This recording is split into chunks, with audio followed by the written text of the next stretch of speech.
surrounded by wrestling fans. Not sports entertainment fans. Professional wrestling fans! Professional wrestling! This is it! This is us standing up! This is the Wrestling Matters Podcast, a podcast that stands up for professional wrestling. Why? Because wrestling matters. So join the revolution, because the revolution is now. Well, enough is enough, and it's time for a change! professional wrestling!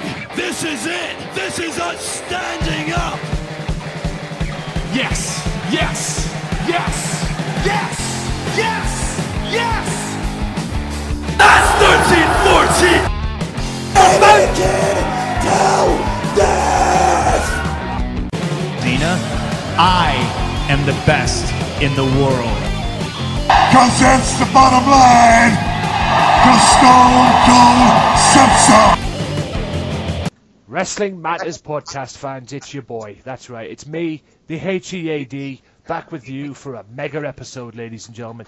Straight 2 weeks, because I've got a mega episode next week, but I've got one today. I have got the Max Wrestling Podcast. That's right, they've invaded my show. Actually, they didn't invade it, I invited them on. But they are all making their debuts today. We are here, we're going to start off. Please welcome the head honcho of Max Wrestling, the man behind what you hear on that show, the creator of that show, Dangerous Daz. What's going on, man? In a pork and egg pie, do they put the egg inside the pork or wrap the pork around the egg? Answers on the postcard, ladies and gentlemen, to Wrestling Matters Podcast at hotmail.com. That's a joke. Right, Daz is here. We've got the Welshman himself, Craig Pheniox. I've always wanted to know what came first, the chicken or the egg. It's really been puzzling me. See, this is important for the pork pie as well, because we need the egg. Probably is. Also making his debut is Michael Chadwick. Unfortunately, I've got nothing to say, so hello, I'm here.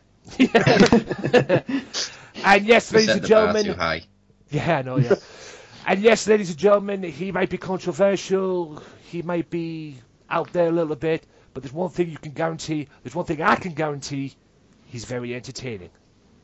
He's very controversial, but who cares? It's Evan McCabe. I snip bitches and punch cocaine. And there you go, ladies and gentlemen. That's all he's got to say about that. So, You can welcome, already guys. throw the PG rating out the window. This is not PG rating, you're alright. If this was PG rating right now, there'd be a lot of things on here that I'd be probably throwing myself. I'd probably stop doing this podcast. I threw out the PG rating the day I was born. Yeah, fuck PG. Anyway, hope we're all well. Let's get into it. We'll get into the start. First of all, before I forget, I've got a few quick promotions, so hang tight, guys. I've got a few quick promotions I've got to do. If you're in the Liverpool area, that's in England, for those of you that don't know, Liverpool area, Merseyside, Birkenhead, I think it's called. Get yourself over to Mystery Island. Mystery Island are my partners. David Anderson is associated with them as well. Get yourself over to their shop, because in February, I believe it's February 18th, Carlito's coming there for a signing. Yes, Carlito, the apple-eating Caribbean cool. I spit in the face of people who want to be cool kind of guy. He's coming there. Get yourself over there if you're in that area. For more information, go to facebook.com/ I believe it's the Mystery Island on there as well. So if you wanted more information, get yourself over there. If you're in the area, it should be a lot of fun. And get to meet Carlito as well. Hang out with Carlito, ask him questions, grill him, do whatever he wants you, or whatever he will allow you to do. And the Facebook is facebook.com/ back to the island. So, and take him an apple. Yeah, and take him an apple too, yeah. And you never know. Make sure he doesn't spit it back at you. I was going to say, never know, play your cards right, you might spit it back in your face. So, or if you ask him nicely, of course. Yeah, right. Let's get into the main, part one of the main topic. And you know what? We're going to do this one first because, like I said, I watched the video back today before we came on here, and oh boy, this really hurts my brain. Roman Reigns. Top 10 things, according to WhatCulture.com, WhatCultureWrestling.com. Shout out to them. They're fucking great. If you haven't heard them, go and check them out on YouTube. Look them up. Adam, who runs that, who's one of the head honchos there, his booking skills is phenomenal. How he books things and everything. I've seen those videos he does. They are really good. Fucking superb. He really is a great. He's a smart dude, no doubt. And they did a top 10 things that they want you to forget about Roman Reigns. Now, number 10 is, I think it's quite predictable, really, because I think everybody's done this. They want you guys to forget about him speaking badly about John Cena. Ooh. What do you guys think about that? Doing that. I didn't know that. Yeah. Apparently he spoke badly about John Cena, and he said if anyone compares him to John Cena, Roman Reigns that is completely asinine. That's what he said. I mean, he's got a point. But he has to understand that he's been put in this position to be how do you say, Anthony, the head honcho.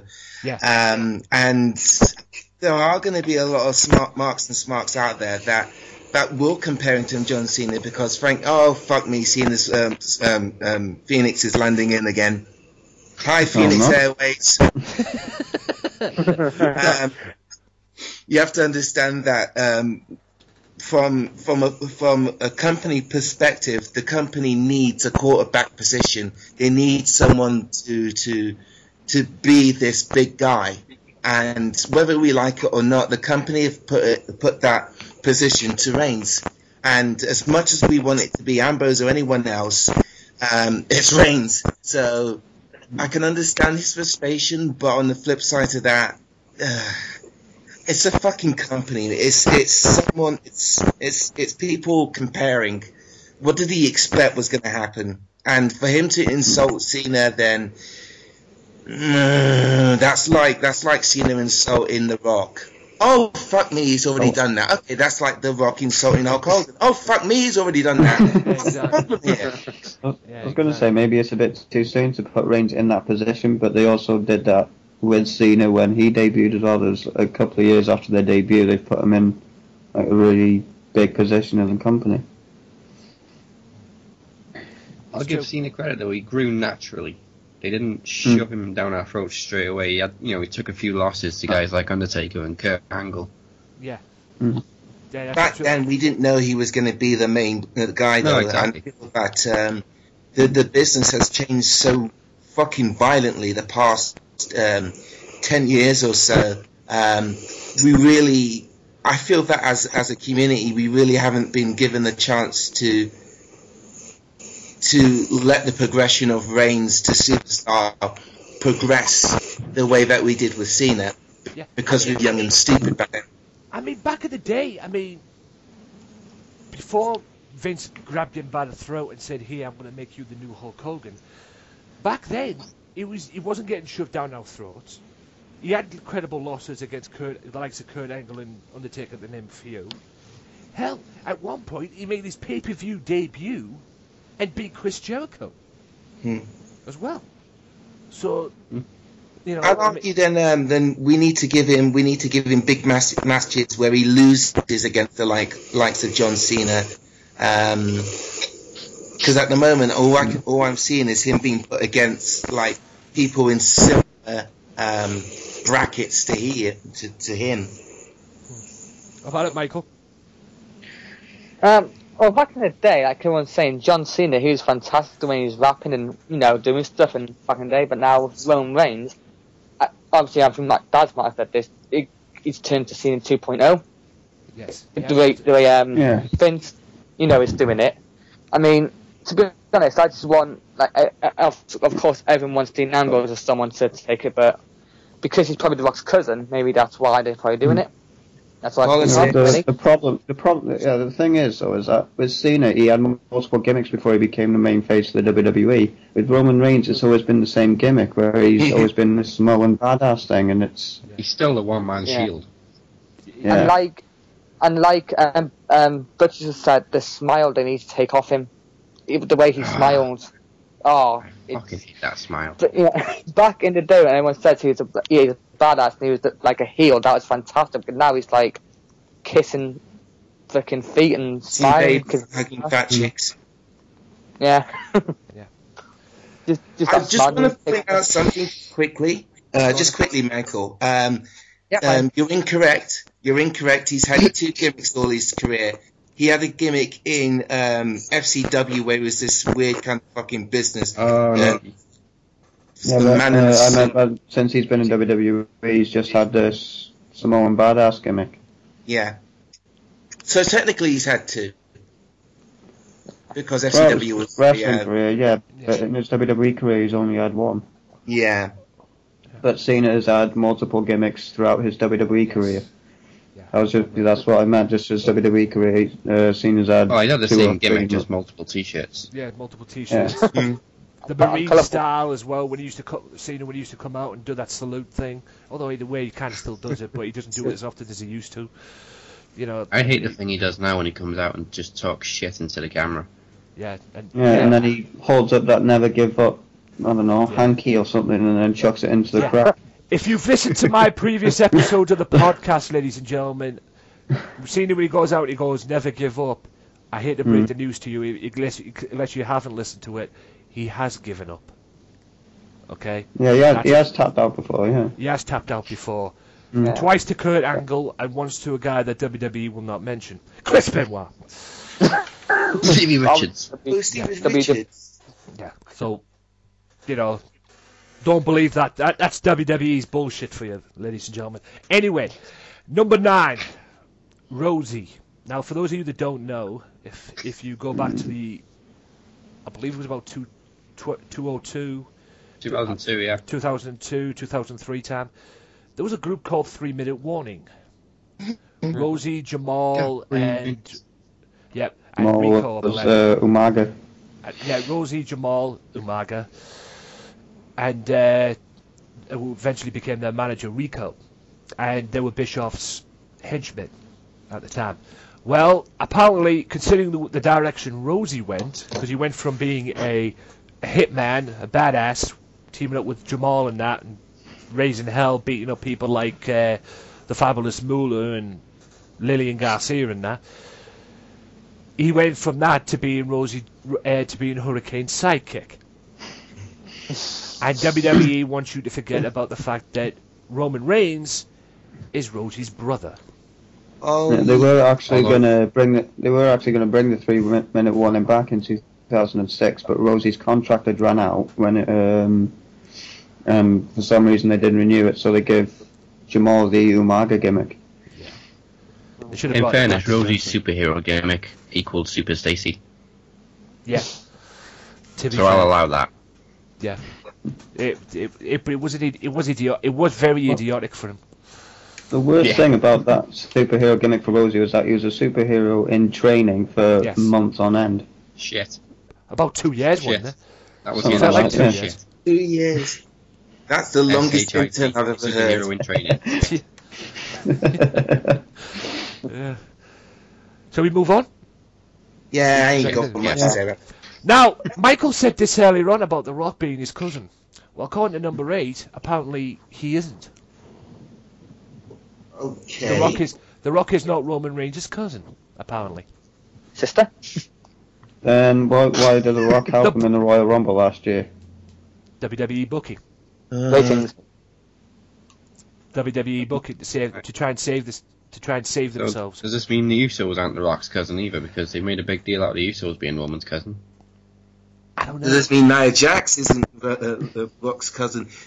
There's got to be some relation. Does The Rock even have 2 daughters? What the hell's going on? Yeah, I don't know. That one. Shall we go to number 7? How big is that family tree though? It's insane. Yeah, it is insane. Surely there's got to be some relation there. if it's not the cousin, it's got to be something there. But apparently, it's not the Rock's. Cousin, the Rock isn't his brother, cousin. in-law Brother. somehow. Yeah, there's got to be something there. They're not Cousins, full of brothers, meat in that. uncles, second cousin, twice removed. Yeah. Yeah, there's definitely going to be something there. Right, this is an interesting one for me. A very interesting one. Besides that Rock and not his cousin, but this one is the interesting one. CM Punk was not a fan of his. Now, No. according to this, CM Punk pitched the group, The Shield. But he didn't want Roman Reigns in it. He didn't want Roman Reigns in it. Like Chris Hero, wasn't it? Yeah, he wanted Seth Rollins, Dean Ambrose, and Cassius Ohno, Chris Hero. Mm-hmm. But WWE, Triple H in particular, said, no, we're going to go with Roman Reigns. And put Roman Reigns in there. You're going to make him look strong. Make him look strong. He's our guy and everything. I wouldn't trust Philip. He's our vision of the next Cena, and he's related to The Rock. He's going to be in the Shield. Yeah. No, he's not related to The Rock, is he? My question to all of you. Not according to WWE. Yeah, my question out of that to all of you is, and this goes to everybody here, I want to get everybody's opinion on this. Would you have loved to seen that? Cassius Ohno instead of Roman Reigns? Or do you think putting Roman Reigns in there wasn't a bad thing after all? Not because I got anything against Roman Reigns, I just think Chris Hero's awesome. Yes. I don't know who to have. I think the way he was represented in NXT was poor. Yes, I feel he should have done a lot more from there. Him in the Shield, personally, I would have liked to seen him as a singles competitor. Yeah. But I think that ship has way long past now compared to what he's doing now in the Indies. Yeah. Anybody else got anything to say? Not really. I don't do this Casio guy, so. Yeah. What I don't understand about Chris Hero is why they didn't just make the KOW with him and Cesaro, to be honest, in WWE. Yeah. That's just my thought on that one. They had the opportunity to do that there, and I thought if they were successful in Ring of Honor, I thought they would have made a hell of a tag team in WWE. They don't seem to like bringing over indie teams or whatever because they've already broken up the Bullet Club. Yeah, Bullet Club's on its last legs now, and it's because AJ's gone. Well, AJ's gone there. Balor's in WWE as the NXT champion, and there's still talks about whether or not Gallows and Anderson have signed. I think they have. I think they have too. If Styles has signed and Nakamura's making his debut at WrestleMania weekend on NXT, so. Mm-hmm. Personally, I believe Wolf Club NWO in terms of the Bullet Club outside of WWE, because a lot of people forget there's still Omega, there's still the Young Bucks, fuck me, what's that nigga's name? Cody, or is it Cody Brody? Hall. Yeah, Cody Hall, Big Bad Thingamajobby. There's loads of them. So there's still, oh my god, is Jeff Jarrett still part of the Bullet Club? No.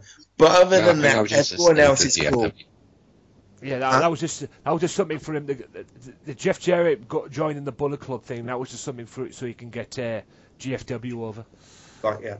Yeah, I never failed attempt. Yeah, at least try to, considering the fact that Styles and them have He reportedly pissed GFW away already. Yeah, that's what I've heard anyway. Number 6. Christ. They want you to forget about the Royal Rumble Mayhem, the 2015 with The Rock coming out in Philadelphia. I feel so bad for both of them then. Yeah. God, I sound like such a fucking total Divas watcher, but the thing is with Roman Reigns is I actually have time and patience for him. Maybe this is me because I'm older and older in terms of age, yet I'm younger in terms of wrestling experience. I'm very familiar with the Attitude Era. I completely missed the Attitude Adjustment Era, Ruthless Aggression Era, and I've really started to progress more as a true smart, if you will. I mean, I've seen guys like fucking Roman Reigns all my life, and to see him team with the Rock, whether they be cousins or not, that was meant to be his big moment. And my problem with the way that was booked is, as soon as Daniel Bryan got kicked out of that Royal Rumble, the whole thing went to shit. Yeah. And I feel that's one of the problems with that booking. I don't feel that it was necessarily. I think the way that they booked it, it could have been a bit more smarter with it. Yeah. Yeah, I mean, Roman wasn't even over. Yeah. So it was an obvious attempt to get him over. I think if Roman was over at the time, it probably would have been appreciated a bit more. Yeah, it would have been a whole lot different. I think they should have done that last year. Yeah, the main reason. There. Yeah, the main reason. Yeah, that definitely should have happened against Batista. Batista had no business winning the 2014 Royal Rumble. Period. No business. Yeah. Yes, big deal. He was coming back. Big deal. He was coming back for the Royal Rumble. Whoop-de-fucking-do. But he had no business winning it. I can't believe how badly that year was booked in terms of Royal Rumble and WrestleMania, and the fact that they had to have this. With all due respect to Daniel Bryan, but frankly, he was Plan B. He was never meant to be in that main event. Yeah. Yet, because they fucked up everything that year so spectacularly, they kind of pushed him in to the main event. And worst off, they made him work twice and work his arse off twice on WrestleMania night. Now, if this was like Unforgiven or fucking any other pay-per-view in the year, not that it's a big deal, but not compared to the workload of WrestleMania. For me, that was harsh. Yeah. It should never have happened. It should never have happened. The thing is, at the end of the day, whether people like it or not, I mean, that 2014 was a fuck-up because everybody thought that Daniel Bryan was going to be number 30. Who comes out at number 30? Rey Mysterio. I feel so bad for Rey. Yeah, when he got eliminated, it got one of the loudest pops of the night. Yeah, and he got crapped on. And then the whole thing got crapped on. What they should have done, if that was the case... and none of that was Rey's fault. None of it was Rey's fault, no? Nope. It was just WWE at the end of the day. Like Rey, it's just the fact we had a high expectation what was happening and it wasn't delivered. It was like ordering fucking pepperoni pizza and having anchovies all over the son bitch. It was unfair. Yeah. Yeah, it just wasn't booked. And like I say, everybody was probably blaming Rey. Everybody was probably blaming this. Everybody at the end of the day should have blamed the WWE. And whoever came up with the idea to give Batista the Vince and Kevin Dunn. Yeah, fuck Kevin Dunn. If you're backstage, you just say to Rey, sorry, we're sending someone else out because you're going to get ripped to shreds. Yeah. Because didn't they do that with... Well, they basically changed Orton's return before WrestleMania, the Royal Rumble before WrestleMania 30. Orton was ready to go out for the Rumble, and then they decided at the last minute they're going to send someone else out and get him to return That was his shit, wasn't it? Another time. Yeah. Yeah, I remember that. He was backstage that year, apparently. Yes, they're called audibles. Remember what those are, WWE? Audibles. It's when you come up to the fucking line of scrimmage and then you see something wrong and then you change the fucking play. You've done it before. Remember. Yeah. Number 5. Hold tight, everyone watching the Super Bowl. Yeah. Number 5. Oh boy. Apparently during an interview or during a promo on SmackDown, which I believe was with Seth Rollins, and he was mocking Seth Rollins. Apparently somebody came up with an idea to give him a line called "Suffering Succotash." Oh no! Where he he said a lot about basically somebody came up with an fucking cat. Yeah, basically someone came up with an idea to say, "Oh yeah, we'll turn him into Sylvester the Cat." Okay, I think he called him a sellout, suffering succotash son or something like that, and he said something. He said, "Yeah, that was not easy to say." Then he turned to the camera, smiled, and winked. The fuck was that? You know what? I've been very pro Roman Reigns, but by far that is probably the most embarrassing thing he's ever done. That's all I have to say about that. I don't think even Seth knew he was going to say that. Stop writing stuff for the nigga. Let the nigga do his own thing himself. Yeah. That's why he's slightly in a slightly better position. Huh? Vince was He's probably in a slightly laughing his ass better off position. backstage. He thought he was so clever. God, yeah. Yeah. It was all Vince's doing, no doubt. Yeah. That's why that Someone song. did That's why somebody backstage. created that video on YouTube saying he's out of touch. He is out of touch. He fucking is. I mean, It's a cliche now, but he is out of touch. yeah. And he's damn sure out of time. Number 4. Apparently he's insulted Roman Reigns. Not Roman Reigns. He's insulted Seth Rollins and Dean Ambrose in an interview once. Which is not really that bothering, to be honest. Apparently he's insulted that. But this is the one that got me. Number 3. WrestleMania. Built up. Goes 1-on-1 with Brock Lesnar. And nothing happened, did it? Because Seth Rollins cashed in. But apparently his dad was very, very angry because no one told his dad about Mania. Was number 3. Oh, yeah. Because nobody told him about... Because everybody thought his dad was thought he was going to get his big push. Yeah, everybody thought he was going to win. And then Seth Rollins comes out, catches it in. And the whole thing's changed. Nobody told his dad. And his That's dad called an audible! Yeah, apparently his dad was... Yeah, apparently his dad was pissed.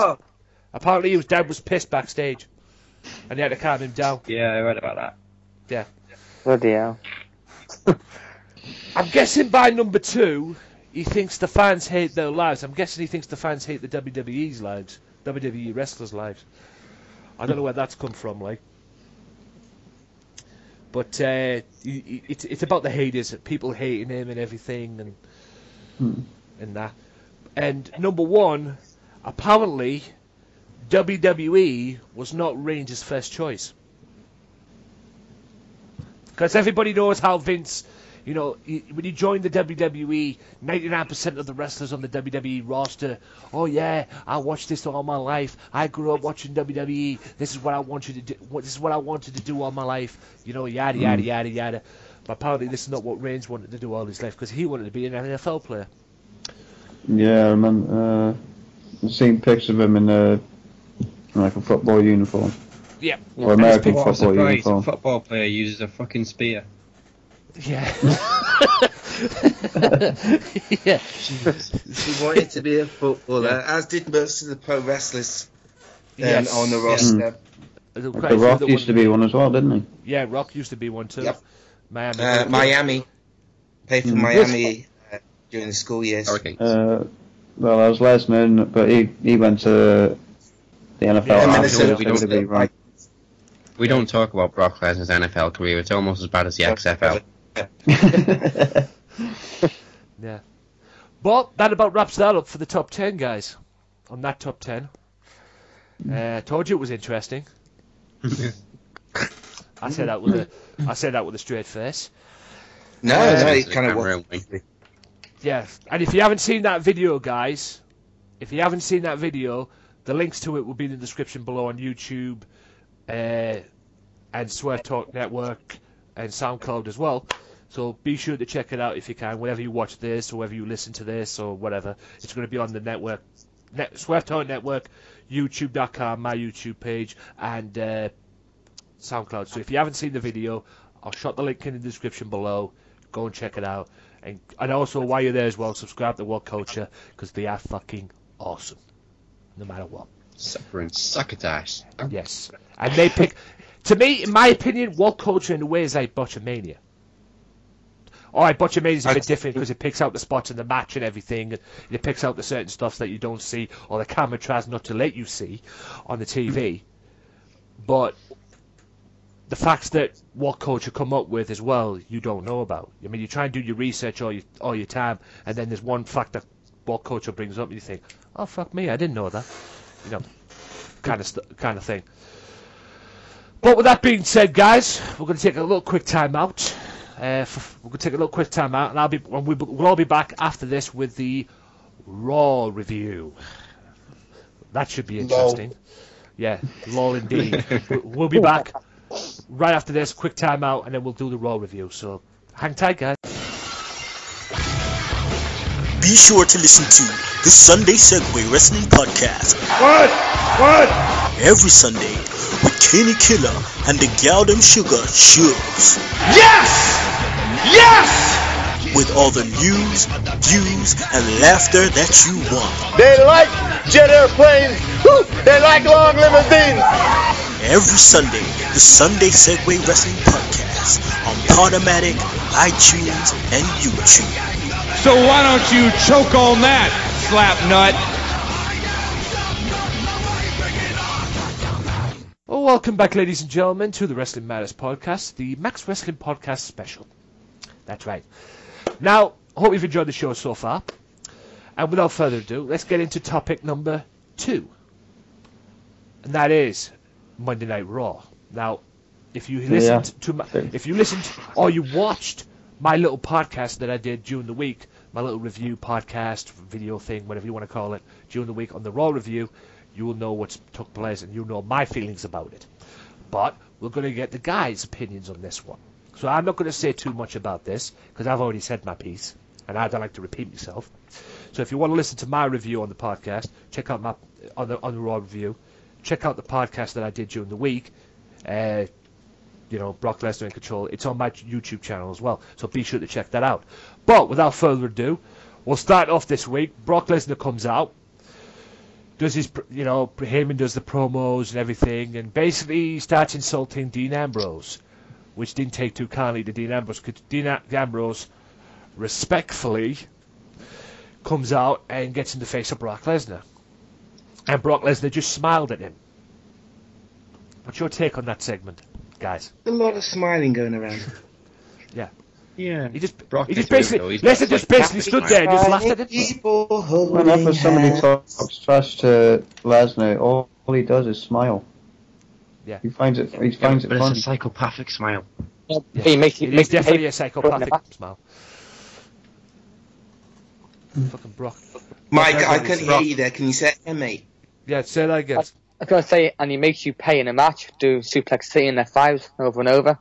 You'll be smiling, but you'll pay for it after. I'm not sure if anyone saw it on Facebook, but there was a picture of Sable with those black handprints on a Fully loaded 98. And then there was Dean Ambrose there, my handprints, and then next minute F5. They did at the end. Yeah. For those Not who that I remember Fully Loaded 98 just for that, by the way. Yeah. That is correct. If you haven't seen Fully Loaded 98, go and watch it. I'd say WWE Network. But go watch it. And you'll know the handprints thing from Sable thing. Yours, but only... by the way. Very rarely nowadays, Lesnar will lock somebody in the Kimura lock, won't he? Yeah. I don't know if it's because they're trying to ban the move or... It wouldn't surprise me. Don't talk to me about banning moves. Yeah, don't talk to me about don't talk to me either about banning moves. The banning the freaking... They ruined an entire WrestleMania moment by banning a move. Yeah. I've said this once. I've said this again. I've said this a million times on our show. It seriously is going to get to the point where the only thing that the wrestlers are allowed to do is to modify fucking clotheslines and power bombs. In fact, I don't even think they'll be allowed power bombs anymore. Seriously, that'll be bad. It's not going to be wrestling anymore. It's practically going to be flaming arm boxing. I can see it happening. Yeah, it will happen at this rate. I mean, it's bad enough Vince McMahon's banned the word wrestling. And from what I got the other week, Then what's the middle W in his company name meant to stand for? Exactly, but he bans it in a way of professional wrestling because with all the sports entertainment thing and everything like that. I hate it. And they should change the name of the company. Yeah, exactly. It's not the first time they've done that. By the time they can't do anything. Yeah, it's not the first time they've done that. Fucking change the names. Fuck you, Wildlife Fund. Hello. Fucking brats. Pandas are the biggest heels going. What, the World Wildlife Fund? Oh, did you see the picture of it? It was like the logo of the WWF, the panda one. And then just behind it you can see another panda with a chair saying the real WWF or something. Good. Yeah, fucking Wildlife Fund scumbags. I would never donate to them. and I don't care if they listen to this podcast. I hope you fucking do. Don't be fucking calling me to fucking donate to you twats. They only have to the reason they changed it though is because I can't remember who sued who, whether the World Wildlife Fund sued the WWF or the other way around. Yeah. They sued it for the WWF. The initials, but the wrestling WWF had lost the case, so they had to change it. Yeah. Do you know what? Why did they choose that time to sue them for the initials? I mean, WWE was called WWF for decades before that lawsuit came up. Thank you. Yes, wasn't wrestling the first WWF? Yeah. Well, it was WWF. Yeah, I was going to say, before Vince got out of it and changed it to WWF, it was called Worldwide Wrestling Federation. Back in the day. I think back when Vince McMahon Sr. was running it. Yep. Hashtag that the more was too many W's to run off the tongue. Yeah, and Vince obviously didn't like the too many W's, so he dropped one W and called it World Wrestling Federation. And then, fast forward to, I believe it was 2003 time, fucking Wildlife Fund sues them, and then we get WWE. 2002, but not. I know it was before. I know. I think it was the week before, the week leading in, if I remember correctly, leading into Judgment Day, with Hogan and Undertaker. Yeah, I think Backlash was the last WWF DVD. Yeah, the last WWE, the last official WWF pay-per-view was Backlash 2002 when Hogan won the title. A month later, he dropped it to Taker. Yeah, well, fuck you, Wildlife Fund. Anyway, like I was saying during the interval, during the quick interval, we have got Kalisto and Alberto Del Rio round 4 at Fastlane, and Kalisto was in action against Rusev and won by count out, despite the fact that Alberto Del Rio was on the outside, doing nothing basically, just being a commentary, and then he tries to come back in, grab hold of Kalisto, but Kalisto manages to get away. Do you think there's going to be a title change at Fastlane, or do you think Kalisto is going to be retain the title? If they do, we're going to have to settle for match number 5, because then Kalisto will be. I think they're quite happy to run with Kalisto now. Yeah, I would be.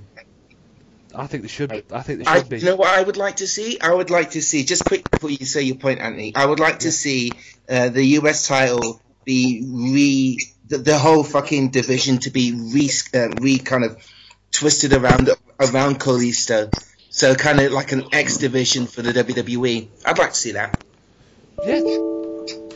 As long as it brings credibility to the US title. No doubt. And not fucking drop the title. Because that's the one credibility for both mid-card titles, don't they? Yeah, they need credibility for both titles. And I'm down with that, Evan, as long as it brings credibility and respect to the title.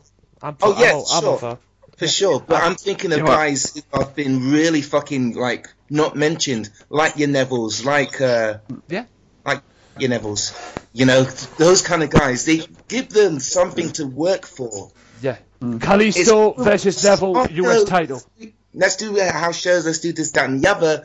But if I'm a wrestler and I'm backstage and I'm doing house shows, like, I want a fucking title, nigga. Yeah. Here's one for you. Something to think about in the future, WWE. Kalisto versus Neville, US title. I'd pay money to see that. Book it. Best of 3. Exactly. Best of 3, best of 5. Title. Speaking of the IC title, this is what's annoying me with Ambrose again now. Because the same thing happened with the US title. He held on to it for ages and then got mixed up in his other big feud, and the belt just sits there gathering dust. Yeah. If he's going to win the WWE title, then have him drop the Intercontinental Championship. Well, he'll be a double title champion. Oh, no, he wouldn't be. Oh, yeah, he would be. He would be a double title holder. Yeah, so if they allow this, what's his name? Lethal, Jay Lethal. Did it last, didn't he? Yeah, Jay Lethal, Seth Rollins. Oh, yeah. Ultimate Warrior in 1990. Yeah, but they had him. But back then they had him drop the title. They had him drop the Intercontinental title, which led to the tournament. Which Triple H do it as well. He won it off Kane. Yeah, he did it with the 2003. It was title versus mask. Title versus title. Yeah. Then not long after that, it was title versus mask. Yeah. That was when Bischoff got into this situation where, I only won 3 titles. I only won 1 major singles title on Raw, and that was the WWE title. Not the World title, sorry. And then that's when they brought Austin back as joint GM. And then Austin thought, fuck it, I'm going to bring... They brought the World title in because when Brock won it at SummerSlam, he was exclusive to SmackDown, and then they... Thank you, Stephanie. Yes. And then they brought the Bischoff brought it out and handed it to Triple H, which in a way was fair because he was the number 1 contender. I'll always vouch for that. Right, Usos were in action against Social Outcasts. Now I don't give a flying fuck about the Usos, quite frankly. Nope. But I want to know what your thoughts on the direction that the Social Outcasts are going. It started off okay. Now it's just cringy. It is. I think it's just going to be another group for Heath Slater, like a 3-man band that just went absolutely nowhere. I swear he's the faction boy of WWE. Yeah, probably. He's been in that many fucking factions, man. I've lost count. Feels like the Social Outcasts are trying to be like New Day, but it's not working. Yeah, about 4 groups by my calculations. Nexus, the Core, Female Band, and Social Outcasts. Social fucking outcasts. I've always called... Go on, Evan. I said give them a chance, but now I'm getting bored. Yeah, I'm getting bored of it as well. I mean, it was cringy the way they came out with the Royal Rumble to allow Curtis Axel to step in. And I've called these now... I mean, Social Outcasts, my attitude, it'd be best I've called them a 4-man band. The new revamped 4-man band, a 3-man band, but now it's 4-man band, because... I mean, let's face it, like I've said before, and I'll go through it again. Curtis Axel hasn't been relevant since he won the Intercontinental Championship. Then he was a failed Paul Heyman guy. And then for some strange reason, someone came up with an idea, we'll throw a Hulk Hogan gimmick on him too. I think that was Axel, that one. Yeah, I made the shittiest Mega Powers version I've ever seen in my life, as well with him and Damien Sandow. Adam Rose, his gimmick was working, the party gimmick and everything, but obviously he didn't get over on the main roster, and he was like one of many people that have come up from NXT that has been shut on. Don't get me started on Bo Dallas. We could be here all day, and I've said my piece about Heath Slater, so yeah. And I've said my piece about work that gimmick. I want him to work that gimmick. I'm sorry, but I'm bored of the. I can't even remember what it is. Yeah. Leave. That's it. There you go. Yeah. Can I just say something? Can I just say something quickly as well? I don't know if you guys see it. Right? I don't know if you guys have seen it a couple of weeks ago, or maybe a week ago, when Bo Dallas was in action for the Social Outcast. What the actual fuck was he wearing? That's what I said. Oh, a singlet. Oh, was that when he battle rapped singlet that he's wearing? Flo Rida?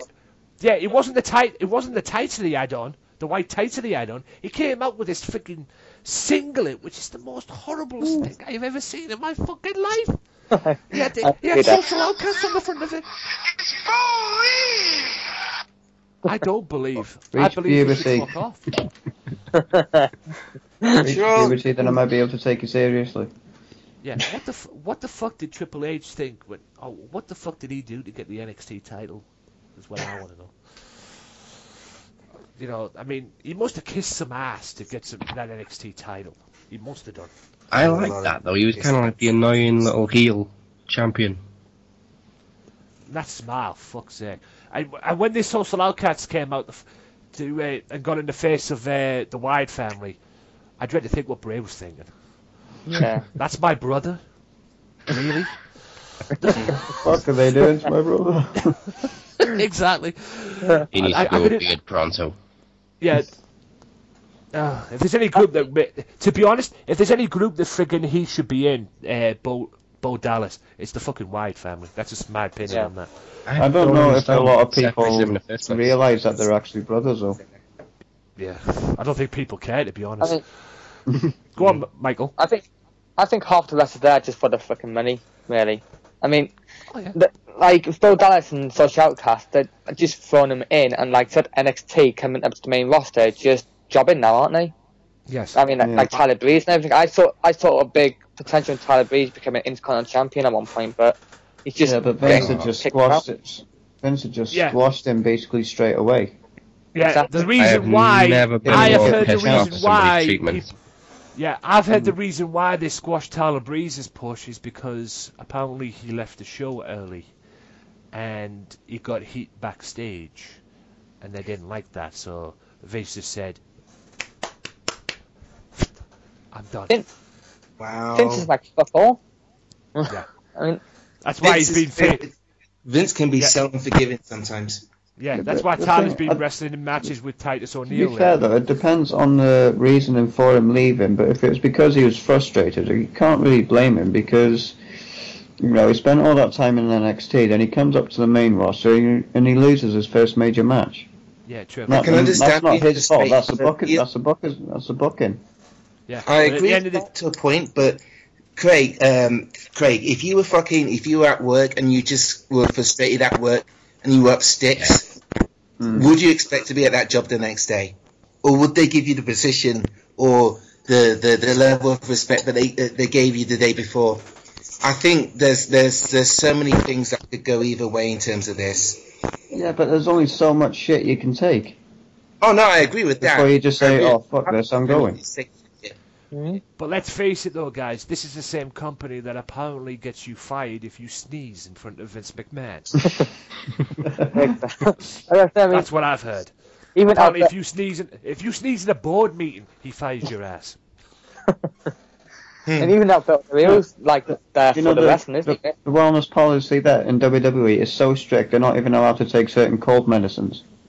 Yeah. Oh god. Oh god, we Yeah. get them for the That's why they're all getting fucking injured so much. Christ. Yeah. I was Fuck's absolutely sake. horrified when Natalia said that at Table for Three she would prefer to have a conversation with her girls with a bottle of wine. I'm thinking to myself, fuck me, alcohol's allowed? Yeah, Alcohol hasn't Cesaro even said that? Hasn't Cesaro even said that, you know, if there was anywhere else for me to go, I would have gone by now. But there Because isn't. he's Yeah. But he isn't. Where is that? Well, I don't know. I Oh, think yeah, Cesaro TNA. could be pretty big in Japan. The thing is, either Japan or the thing TNA.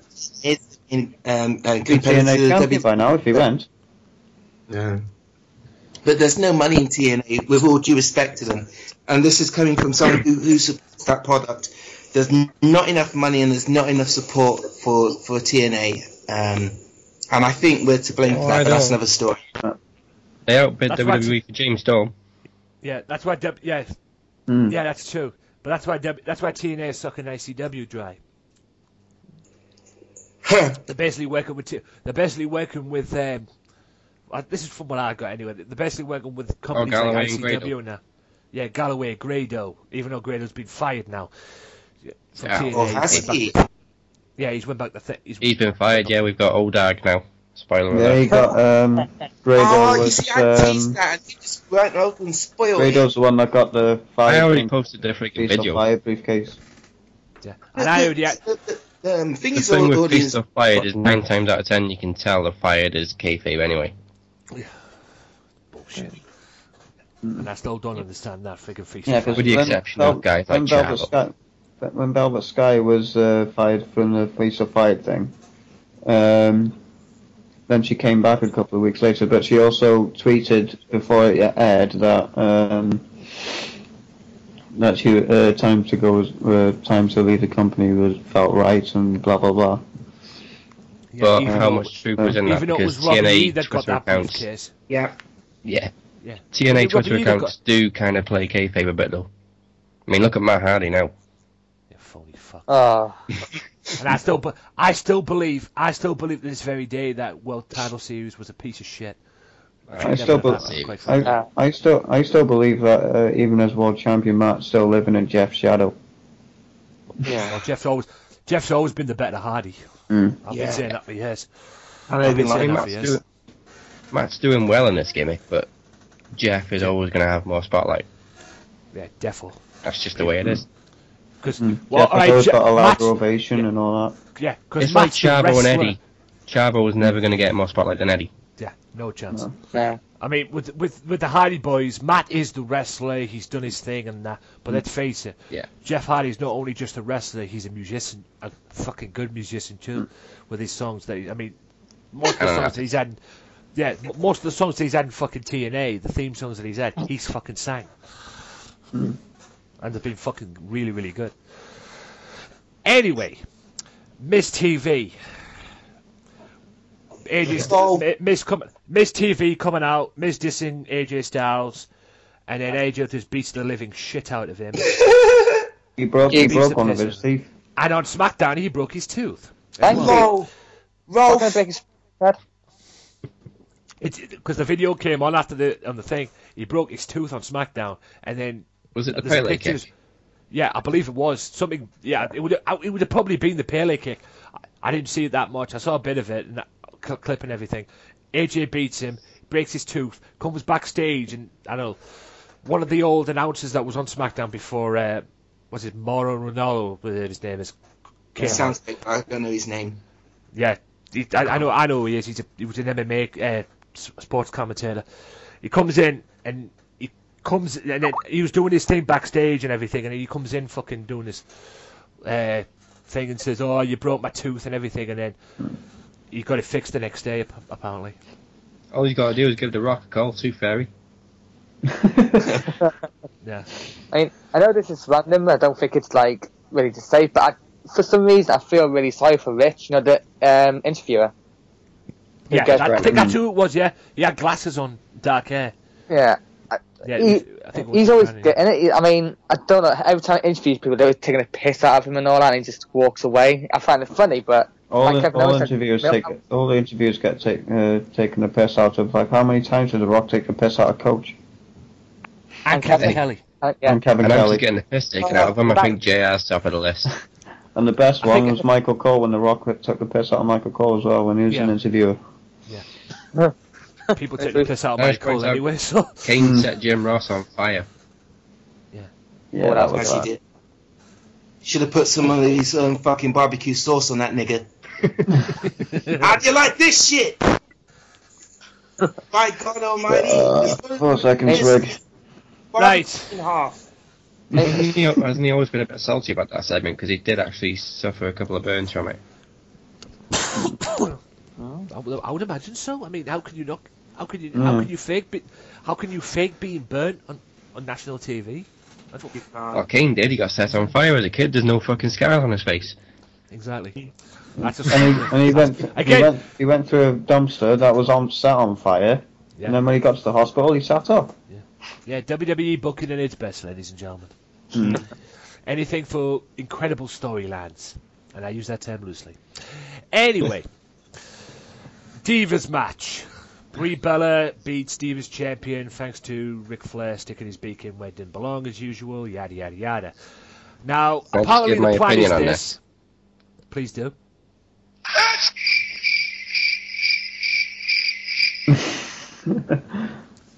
That's my natural instinct when I see Brie Bella on screen. Yeah.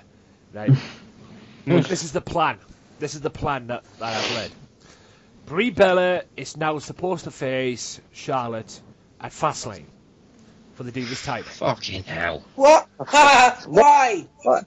Charlotte wins, but the scheduled plan is that Charlotte wins the match, retains the title, defends the title at WrestleMania against Sasha Banks and Becky. What? Why Brie? Why Brie? Explain this to me like I'm 5. Because she beat Charlotte. Of what have you done for me lately? Legitimately, other than jobbing, what has Brie Bella done for anyone lately? She had Daniel Bryan. Yeah, great, brilliant. Yeah, and hanged around the sister. About 30 This is years. what fucking annoys me about the Bellas. Yeah, And, Alicia Fox. Why was Alicia Fox even on Team Bella is still a mystery to me. How many times has someone pinned a champion in a non-title match and they haven't immediately been given a title shot? Why Brie? I don't know. Because she's a Bella? Let's see. I want to see this happen. No, she's a fucking Danielson. I'm guessing because she's flip-flopped and now a face again, but we're still not 100% sure on who's a face and who's a heel at the moment.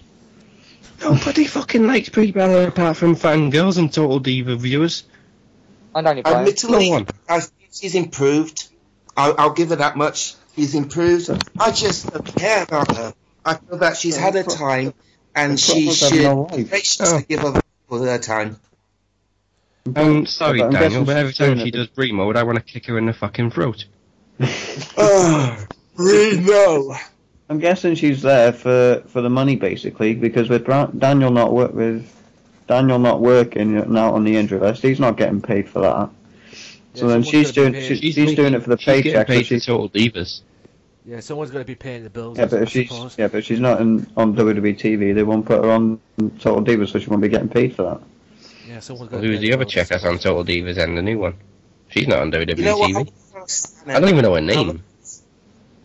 I want cares to about first. Total Divas. I want to put a quick. I only saw season 3, and that was just because I had a massive crush on Paige at the time, so I was only watching it Paige for is still on Paige. it, so why But aren't you watching it now? I just can't be arsed with it. It's not the fact, and it's not the fact that Paige is on it, it's just the fact that Total Divas is a waste of space. Not Yeah, even I Paige saw- is enough to make you watch that shit. No, I saw a post earlier that Paige isn't even the anti-diva she was when she debuted anymore. She's like a regular diva. She hasn't been the anti-diva since she left NXT. She hasn't. And that's not her fault, that's just the gimmick she's been given. I watched WWE 24 the other day at WrestleMania. It was behind the scenes of WrestleMania, and if you haven't Yeah, I seen it, saw ladies that. and gentlemen, check it out on the network. It's absolutely awesome. Behind the scenes of how the Sting Triple H match, how they set that up as well, and Paige was there as well. And Stephanie McMahon said something which very stuck with me. Yeah. Paige is leading this Divas revolution. Really? She's got a funny way of showing it. If she is. I mean, she's been on I see TV it for a at the while, moment. hasn't she? I mean, I wouldn't complain if she was, but No, I think Paige is injured with a minor concussion at the minute. Still, right. Oh yeah. minor concussion. Yeah, no, I've heard that actually. I mean, apparently, there's been a rumour saying Alicia Fox is going to push now. I mean, God. that's what. You have That's to what understand this from a business perspective. There are a lot of people that watch Total Divas, and it brings in a lot of revenue and it brings in a lot of interest. So that really doesn't surprise me. Am I happy about it? No. But that's just the nature of the beast nowadays. It wouldn't surprise me if Alicia Fox was getting the push for dumping her boyfriend the way she did. That's all I'm saying on that one. What? Apparently her Matt boyfriend Barrett. was lying to her. And she just Yeah, walked you talking about Wade Barrett? No, Total Divas thing. Oh, there was a new one. There was a new one on Oh, Total right. Divas. If it's not my Total dick, Divas I thing. don't care. No, so I was going to say, if you were on about Barrett, it was Barrett that broke up with Alicia Fox.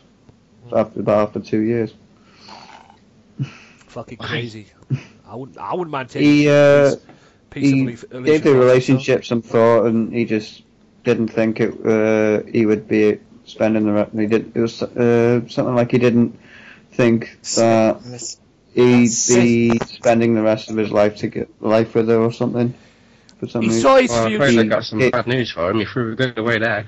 He gave it. Yeah, I he was gonna gave say. it. Apparently, he gave it a lot of thought, and the decision wasn't easy to make. And A lot of people saying that. yeah. Yeah. But the problem was, basically, that's translated for, I see my future, And you're not in it. Yeah. quite frankly, which is crazy, but anyway, it's Barrett's decision. Frankly, You're if watching I get Paul and bored, Munson now. I dust. Because the whole idea of spending the rest of my life with someone just sounds like you've just scheduled yourself until the day you die. Nope, not for me, thank you. Not yet, anyway.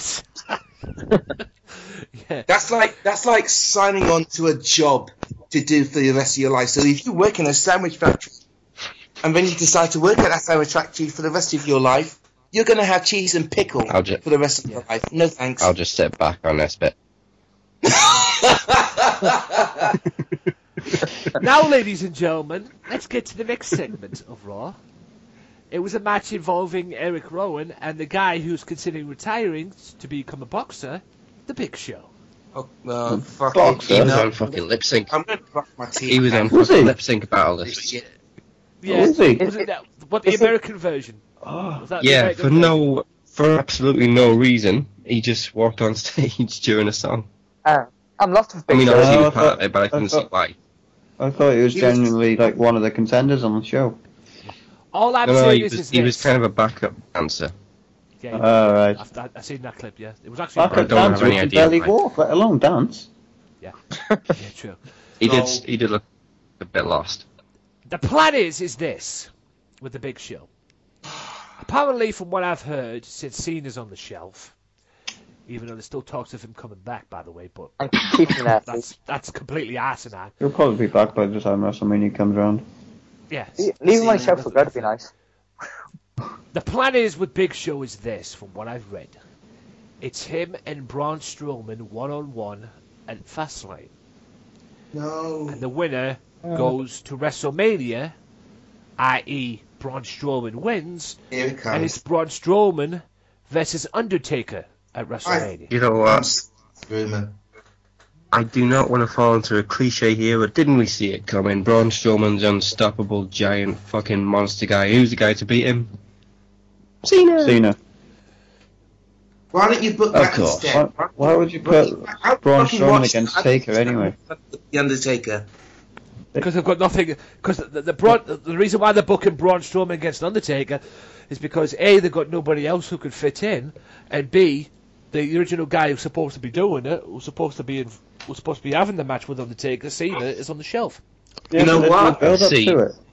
The entire family is feuding with Lesnar at the minute.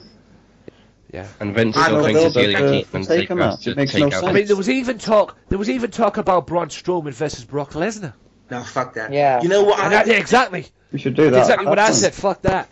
I was just talking about this to you guys on Skype. Now, then would be the best time to bring back Daniel Bryan. I actually would prefer Daniel Bryan versus Undertaker. I think there's so many ways that you could sell that.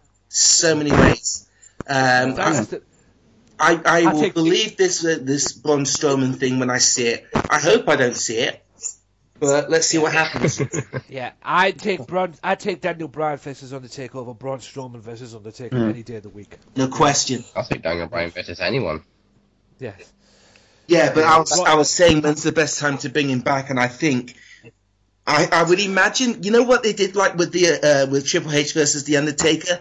Similar, no words, but like they both kind of come back at the same time. That would be fucking brilliant. The thing that worries me about this Braun Strowman Undertaker thing, this supposed match that's supposed to be going down, is it can work.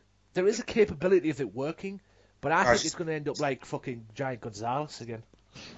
Exactly. You know what I thought though, I just had the image in my head of Daniel Bryan coming back and a massive yes chant and then just gong.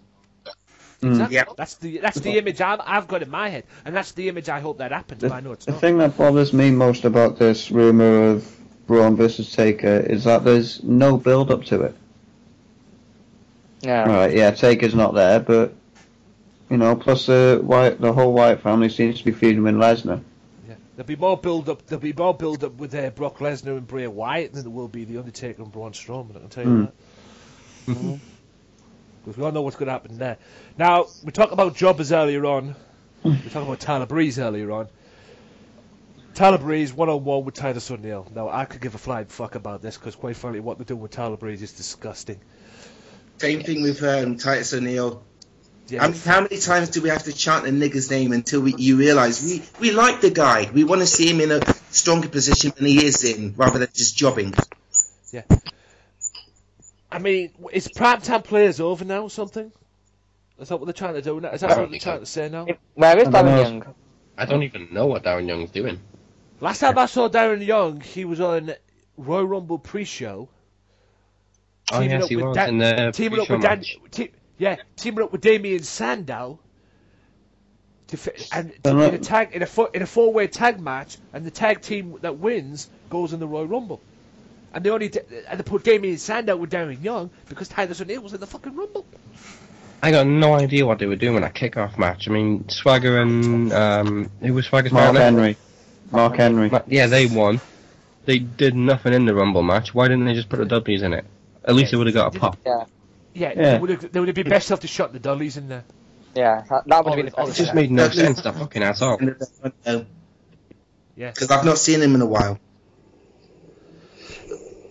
You know, what pissed me off about WWE, as well as jobbing, is like the Hell in a Cell against Taker and Brock Lesnar. A little bit of blood about to come fucking running now. Like, you know, you're not allowed to. I mean, he got Fuck off, I'm fighting. But I mean, when Cena was bleeding at one point, at some point, I mean, they said stop and just get the blood off. The over the limit match against Batista was I quit. Batista just power slammed Cena through the announce table, and somehow Cena was bleeding. Yeah. He said stop. You try telling Brock Lesnar to stop being Brock Lesnar. Not happening. Not happening. Not happening. You tried Brock Lesnar. You try and stop Brock Lesnar doing anything. Not happening. Poor Doctor, I say. Yeah. What? So Brock can fling him out the ring again like you did at the Hell in the Cell? Lol. Exactly. Lol. Oh, do you know what? It's things like that. Heart attack. Yeah. And Vince is having a heart attack backstage. It was sort of like get the hell away from me. I don't like being touched. Yeah. It's things like that that make you realise how much you love Brock Lesnar. Yeah. Now it's putting go on. And why? Yeah, and why that's happening? Vince is probably trashing the place backstage. He went mental, didn't he? Apparently. Yeah, he went mental at Brock for shoving the doctor out the ring. He didn't just shove him. He literally picked him up and threw him like a fucking paper aeroplane, nigga. That ain't fucking pushing. I was going to say, Vince, why are you being mad?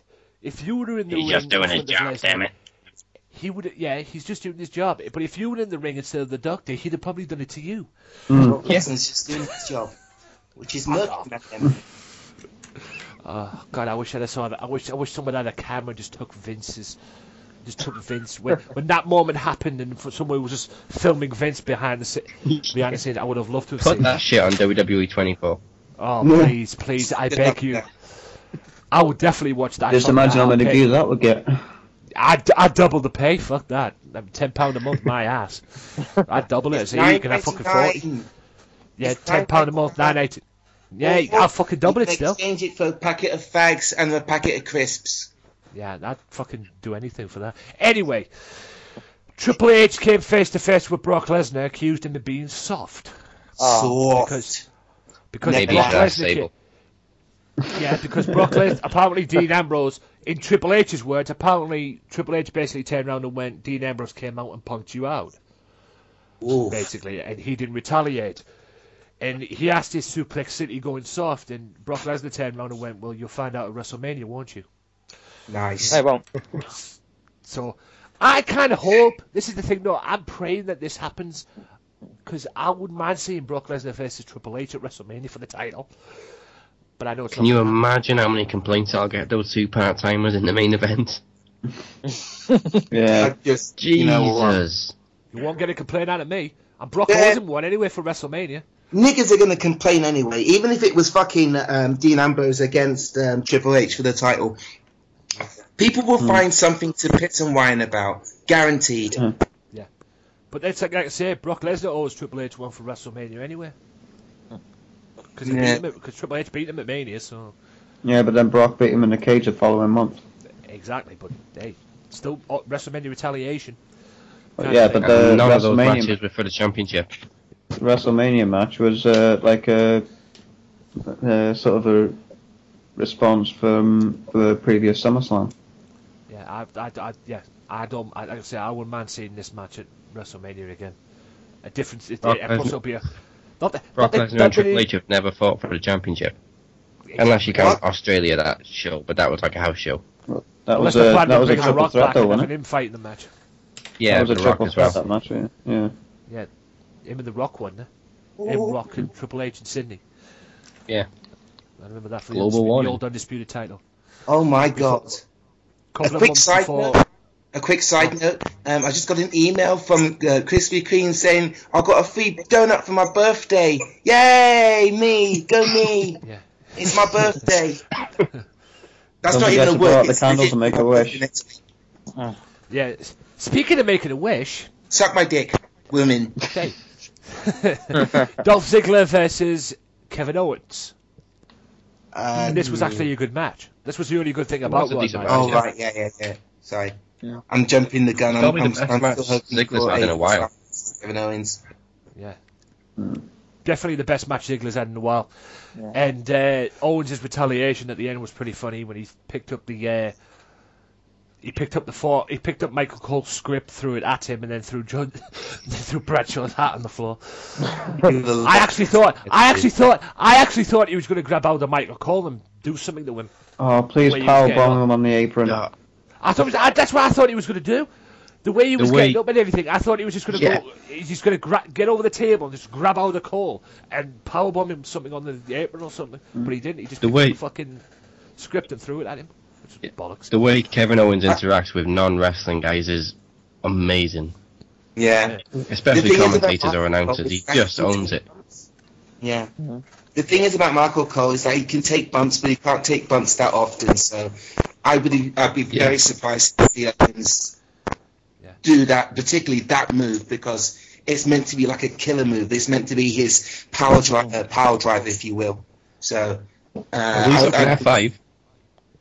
He took an F5, but to be honest with you, that's more face and chest damage, whereas the thingy power drive is more that's more spinal damage. Do you know what I mean? Yes. And even the pop-up powerbomb, you got to be pretty athletic to take it. Yeah. Yes. Michael Cole's about 50 odd, so the calcium in his body can't take that pressure. Yeah. Yes, that F5. Another reason why I like Brock Lesnar. Yes. Yeah, F5 the cameraman twice after having Michael Cole, didn't he? Cameraman. well, Stephanie did say put him down. Oh yeah. Yeah. And he fucking did. There was a picture not of somebody doing somebody did that. They said there was a picture of Steph and it said Brock put him down. And then Brock said with that troll face, they put that over Lesnar and said, okay. Yeah. Through the F5 to the cameraman. Can WWE do a top 25 list of crew that Brock Lesnar's just decimated? Speaking of decimated, it seems the decimation of Team Bad. Because Sasha Banks went one-on-one with Becky Lynch. It'll have to be a matter of time because they split up the other two teams, haven't they? Kind of. Yeah. They split up Team Team Bad is now no more. They've sort of split up Team Bad, but that's only because Nikki's on the injury shelf, thank God. Alicia Fox is irrelevant in Team Bella. She's irrelevant in general. Yeah. The only reason she's in Team Bella is this is something for her to do. Frankly, I think that stable should be renamed Team Total Divas, because I think that's the only way that stable is going to be relevant. Just say, we appreciate you watching our shitty program. Here, have a fucking stable. How about it? Alicia hasn't really been relevant since that crazy chick gimmick, and he didn't go anywhere with it. No, well, they gave her a minor push for the Divas title, but then they never went anywhere after that. That crazy shit gimmick that they gave Alicia Fox was a fucking joke. Yeah. Just made her look retarded. Hello. Yeah. I kind of enjoyed it. But anyway, Sasha Banks and Team Bad is no more, and it seems to be a tag team match in the pipelines between Sasha Banks and I'm guessing the two members of Team Bad. And I'll probably think Becky will join in at some point as well. But I already said what the plan is for them two anyway, because them two are supposed to be facing Charlotte at WrestleMania for the title. Well, Sasha's pretty much face now, isn't she? So there's like mutual respect between her and Becky. Yeah, but the question is this: will we at some point this year see the formation of the most elite female group in professional wrestling? Here it comes. The 4 Horsewomen. Say it. The 4 Horsewomen. And the ICW have just jizzed themselves. You'd like to think so, wouldn't you? You'd like to think so, yeah. But then they've got to try. If they bring in if they bring Bayley up, then you've got to try and find someone to put the women's NXT women's. Obviously, you're going to find. Yeah, that's what you do when you get the NXT champion or even the tag team champions as well. If you have to find like a suitable tag team or singles competitor or a woman in Bayley's case to replace. The thing is, though, there's not really anyone on NXT that that's ideal for it. I mean, Nia Jax is just ugly and crap. No. Even Marie's just Carmella up pretty well. I fancy Nia Jax. If Eva Marie wins that Divas that women's title rather on Raw, what about I will Alexa fucking Bliss? quit my life. Yes, give it to her. I'll take her. I take Alexa Bliss over Eva Marie any day of the week. Either Alexa Bliss. Give Carmella credit. She's coming up pretty well now. Or Carmel, yeah. I'll take Carmella. Carmella or Alexa Bliss. They're the only two that I see. Carmella's got that kind of gimmick where she's kind of paying her dues and earning it slowly. Yeah. What was that, Evan? Am I the only person here that likes Dana Brooks or Dana Brooke or Emma? Because I take Dana Brooks and Emma too. Big feathers here, but y'all niggas need mention that. Oh, there's Asuka as well. They could put the women's title on her. There you go. She'd be fucking. I don't think they want to rush it with Asuka. Don't rush it with Asuka. Yes, put the women's title in at some point, but don't rush it with her. She could be badass with that belt. She's badass anyway, but she could be badass with that belt really with them fucking kicks. Yeah, there you go. Besides your husband, Brie Bella, if you want to learn how to kick, watch Asuka. Okay. Oh, I hate that Daniel Bryan tribute. Yeah, fuck that. She gets booed out of the building for it. I know. Supposed to say yes, yes, yes. When she does it, it's no, no, no. which is fucking hilarious. Which is absolutely hilarious, in my opinion. Excuse me, that was my tweet. Right. The main event was Dean Ambrose, Roman Reigns against the tag team champions, The New Day. Now, this match was okay for me. Nothing really big about it. But it picked up towards the end when Brock Lesnar sneaked in and F5 Dean Ambrose. Sure. Do you think the WWE will throw a spanner in the work? Because everybody's thinking, well, we all know, we're not stupid. Roman Reigns is going to win the triple threat match at Fastlane and go on to WrestleMania and beat Triple H for the title. But are you hoping or do you think that WWE potentially might throw a spanner in the works? Well, guess what I'm going to say? I think that's just false hope. Yeah. Go on, Evan. I guess what I'm going to say.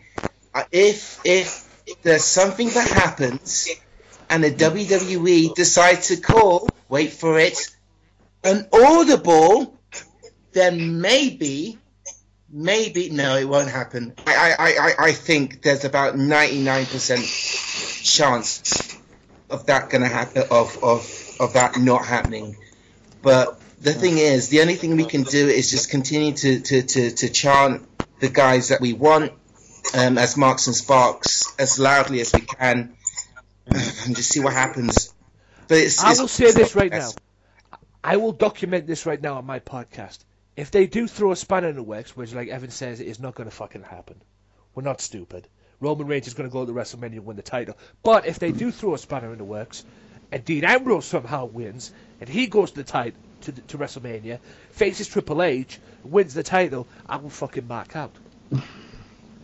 I will mark out like I've never marked out before. Because if there's anybody who deserves a world title shot in WWE, it's Dean Ambrose. Yeah. That's just my view. Dean Ambrose deserved it 2 years ago. Exactly. I think the thing is with Dean Ambrose is that I think he could easily be the face of the company. I feel now that he's got that kind of momentum that he could do it with his eyes closed. But the thing is what gets me about Dean Ambrose is that it was so organically done. You know, him being him, and it wasn't forced upon him. I think, you know what, now I've said it, now would be the best time to push him for a bigger title. Then, don't get me wrong, IC title, fucking huge title. You know, loads of Hall of Famers have done that, but yeah, but let him drop the title to someone like AJ Styles and go for a world title shot. That's just me. Or have him drop it back to Kevin Owens and then have Kevin Owens fight AJ Styles for it. I want Kevin Owens to be in that world title picture as well. I fucking love Kevin Owens. Yeah. I think they should give the IC title to someone who needs that kind of momentum, because you know, in the Attitude Era, you can give like 3 or 5 names of guys that were over. In this day and age, we've got 2 active, full-time names, really. And I'm sick of it, to be honest with you. I want to talk about more than those 2. Because with the Attitude Era, they focused on 4 or 5 guys and pushed them in their own way. But nowadays, they're just mainly focused on one guy at a time, and they shove that guy down our throats, and we just get sick of it. Yeah. And the ironic thing is that Ambrose has worked as just as many matches as Reigns has. Yet he's got that momentum and he's got that strength of the fan. But name me one fucking group of fans of the WWE universe that doesn't like Dean Ambrose. You can't. Exactly. I can name one person. He's over with he's over with the kids. He's over with the Total Divas. He's over with Smarks and Marks. He's over. He's not over with B-Rock. With who? Oh God, yeah. B-Rock. Yeah. That's the only person I know who doesn't like Dean Ambrose. I don't see the point in this Fastlane main event because it hasn't Roman Reigns got a rematch clause either way. Yes. So Technically, you should have. Yes. Yes, technically you should have. Yes, that's Technically, what I was thinking I as well. suppose Brock Lesnar's still owed a rematch because he got screwed out of his last one. Yeah. I didn't get. Thanks to the Undertaker. Didn't he get a rematch though? Thanks, Taker. He got one, but he got screwed at the end of it. Right. That's when the Undertaker returned, and then he went straight into that rivalry. Yeah.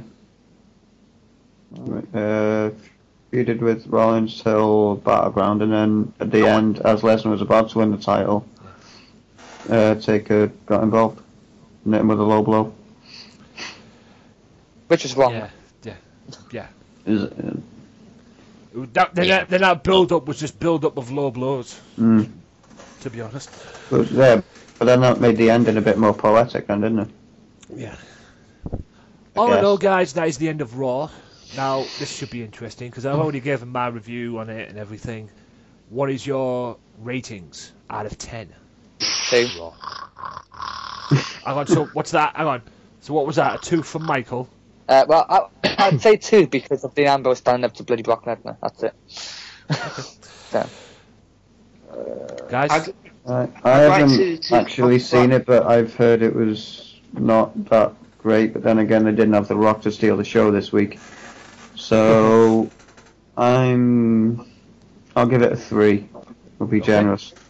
But I was going to say you're basically in the right lines anyway, because it was that caliber of a 3. Daz, Evan. I'd like to be nil and void from this comment because A, I'm black, and B, I've not seen it fully. Okay, 0 for Evan then. Roger that. And Daz? Well, I pretty much called the way it'd go. Brock Lesnar and Paul Heyman start the show, and then it's just all downhill from there. Yeah, downhill from there. So other than Brock, Ambrose, and AJ, it was just shite. So I'll just give it a 3 just for those guys. Okay. A point each. Right. Before we go to a commercial break, I want to talk about TNA. We'll go for a quick commercial, then we'll come back and do the main event. But I want to talk TNA. I've got a few questions I want to ask you guys. Feel free to pitch in. I watched TNA the other day, and I saw this promo with EC3 that he did. Apparently he's coming back, and he's looking for Matt Hardy. This is the sound of the fat man sitting on his hands. Yeah, he's looking for his thing. But the thing that gets me, when Matt Hardy won the title the way he did, with Tyrus and fucking his wife getting involved, and now Tyrus has joined up to him to be the bodyguard, yada, yada, yada. And now it seems that EC3... Now, Matt Hardy's the heel. Now, we all know, because we've seen it before, Matt Hardy heel can work. Yep. There's no question about that. No. Iconic. As much as we hate to say it, we've seen it before, we know it can work. My question is, to all you guys, can EC3 as a babyface work? Do you know what? I think me and Evan better set out on this one. I was going to say that couldn't EC3 just file another injunction like he did last time, but if he's trying to become a face, then it wouldn't really work. I don't think he's trying to become a face. I think it's the TNA booking committee that are trying to make him as a face. And what scares me about it is yes, we all know, like I say, Matt Hardy heel has worked and does work. But definitely worked in 2009. I'll give him that. Yeah, I don't think EC3 works or will work as a babyface. I think he's more suited as a heel. I guess it depends on how they book it, though. Or how they book it and how he responds to it. Yeah. What about it, Michael? He doesn't. I'm willing to give it a chance. I'll say that. I'll just say it. I'm willing to give it a chance and see how it goes. It's fair enough. It's fair enough. Michael, go on. I mean, he's been a heel since he started in TNA, hasn't he? And I don't think he would suit as a face. I'd like to, he's face now, yeah, but like I was saying... But as John Penny, he's only ever worked one show as a face. That was on the Indies. Was he in WWE at one point? Yeah, it's Derek Baker. NXT as a heel. Yeah. I don't think it would suit him really as a face because we're used to him being so long a heel. So hopefully he can work it. Then again, they turned Miz face a couple of years ago, and he's been a heel the rest of his career. So I don't know. Yeah. I didn't remember the Miz being face. Yeah. Yeah. The Miz babyface thing didn't work because nobody wanted to cheer him. No.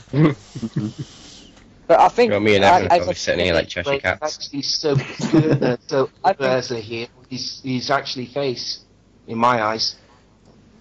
Yeah. The Miz. Apparently he's face over as fuck, so hopefully he can work it. Yeah, EC3 how can anyone heel. How can anyone think the Miz is... He's a good heel, but I'm willing to see how he'll be as a face as well. In my opinion, at the end of the day, in my opinion, I don't think it's going to work. That's just my... I hope I'm wrong, but I think he's more suited as a heel. I think. Well, there's only one way of finding out of this developing story. There's only one way of finding out of this developing story is to make sure you check in every week at 9 p.m. at Challenge TV to check out Impact Wrestling using the hashtag ImpactUK. It's also exclusively available on evanmccabe.com. Which is over as fuck. Which is like Evan, over as fuck. Now, it's so hard for us to sit here and not tell you what's going to happen, but all I'm going to say is wait till the Manchester show next week. I just did that. I just said that without even fucking doing all that shit. You didn't need to tell niggas that. So I'm guessing something's going down next week at the Manchester show. I ain't saying by the way, fuck all, nigga. I ain't saying fuck all. Just no, tune in, don't. 9 p.m. I can't wait. Challenge TV and see my black ass and see that lanky Welsh twat as we take over fucking Impact Manchester. Yeah, and if you want, you can watch a bit of Bullseye before it, because you can't beat a bit of Bully. For fuck's sake. But by the way, speaking of Impact, and this goes to this goes to Wally, but this goes mainly to Evan and Dad. I saw a poll that Impact were doing, the TNA were doing over the leading into these Manchester shows, these England shows that they were doing, and they had 3 wrestlers on the poll. Yeah. Jimmy Havoc, Will Ospreay, I believe the third one was, and I know 2 were Jimmy Havoc and Damo, and I believe the third one was Will from Progress Wrestling. Do you know the results of that poll? Only Will was in Manchester. He did a Master Explosion. Yeah. But I believe the other 2, I believe all 3 were on the other 2 shows. That's correct. I can confirm this. Basically, it was confirmed during an ad, just before an ad break on Challenge TV that all 3 would be touring. And without giving too much away, the people that we saw, I wasn't crazy about it. There was someone missing that I was dying to see, and I didn't see this person, and I was disappointed. The guys might like it, might enjoy it, but I was kind of like, oh. So with that being said, then if all 3 of them were on the shows and everything, and all 3 of them were at the TNA shows and everything, that poll was a waste of time then. I think. Yeah, well, they announced just before the tour they were bringing all 3. Yeah. That was my understanding, and I was expecting to see all 3, but I think we just. Well, they wasted their own. Yeah, they wasted their own time then with the poll. Just there. I think there were certain shows that all 3. Yeah, I think there were certain shows that all 3 did. But I personally only saw 2 of them. And this is no disrespect to TNA or no disrespect to anything else, but if there's anyone who should be in the mega promotions right now, and I'm not saying that the Progress Wrestling or the ICW or whatever are the mega promotions, because they're the mega promotions of the United Kingdom, but if there's anyone who should be in the elite promotions like a WWE, it's fucking Jimmy Havoc. Yeah.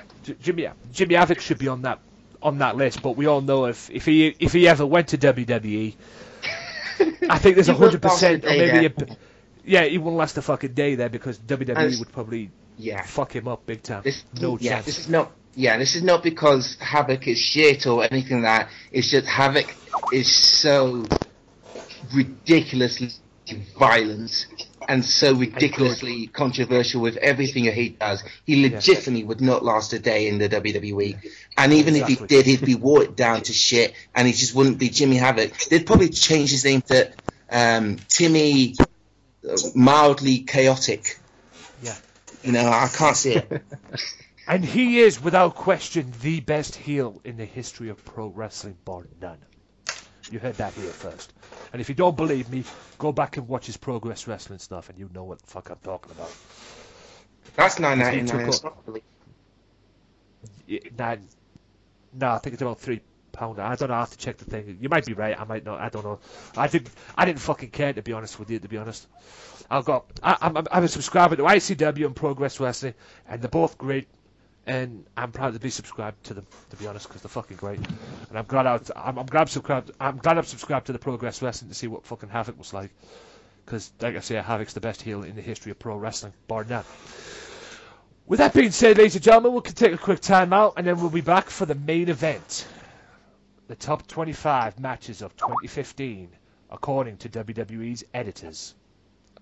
Oh boy, this is going to be a clusterfuck.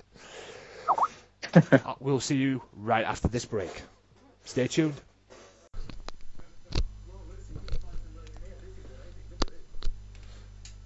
If you like the Wrestling Matters podcast, why not follow the Wrestling Matters podcast now on Twitter at WM Podcast for all professional wrestling news. Wrestling Matters, wrestling fans. Welcome back, ladies and gentlemen, to the final part of the Wrestling Matters podcast. Now it's time for the main event of the show, ladies and gentlemen, the top 25 best matches of 2015 according to the editors of WWE.com. But before I get to that, though, I'm going to talk about one promotion and everybody's favourite promotion based in Scotland, the one and only ICW, Insane Championship Wrestling. This past week, I managed to check out the 8th episode, I believe it was, of Season 2's Friday Night Fight Club, and I believe it was the 100th episode too. And oh boy, was it a good one, okay? Because it seems that Mark Dallas has took back his company with a little help from the World Heavyweight Champion, Chris Renfrew. Yes, ladies and gentlemen, Grado is not the World Champion anymore. And it seems that the NAK's leader and the head honcho, Mark Dallas, have joined forces to take out the Black Label led by Red Lightning, who was the majority owner. So if you want to see that, guys, that's happened. It seems that the NAK and ICW have joined forces to get rid of the Black Label. If you want to see it, it's free on the ICW on-demand service, and I will review that later this week on the Wrestling Matters channel, youtube.com/AJW Wrestling Matters. So be sure to look out for that. And like I say, if you haven't seen that episode, go and see it because it's free. It's free on the ICW on-demand service. I don't know how long it's going to be free for, but last time I checked, it was free. So be sure to check that out because it is worth a watch. And there was matches on there as well involving Zach Gibson, Jack Jester. The tag team titles were on the line as well. 55 defending the tag titles against Chris Toll's men, which was Luke King Sharp and Dickie Davers, and a whole lot more as well. But like I said, look out for my review during the week on the Wrestling Matters channel because I'll be reviewing it. Right, main event time.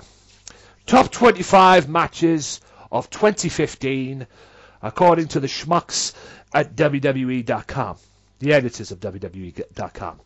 And number 25 was Seth Rollins versus Dean Ambrose, WWE World Heavyweight title, ladder match, and Money in the Bank. Do you agree or disagree? Oh, the fuck is that 25? Sorry. I didn't hear the question. Number 25 of this top 25 best matches of 2015 according to the schmucks at WWE.com. Number 25 was Seth Rollins versus Dean Ambrose for the World Heavyweight title in a ladder match at Money in the Bank. That should be way higher on the list. Yeah, should be in top 10 at least. top 5. Yeah, better. If not number 2 or 3. The thing the only problem I had with that match though was that they claimed Seth Rollins was the winner, but usually the winner is the one who grabs the title first from the hook, and they both grabbed it at the same time. Yeah.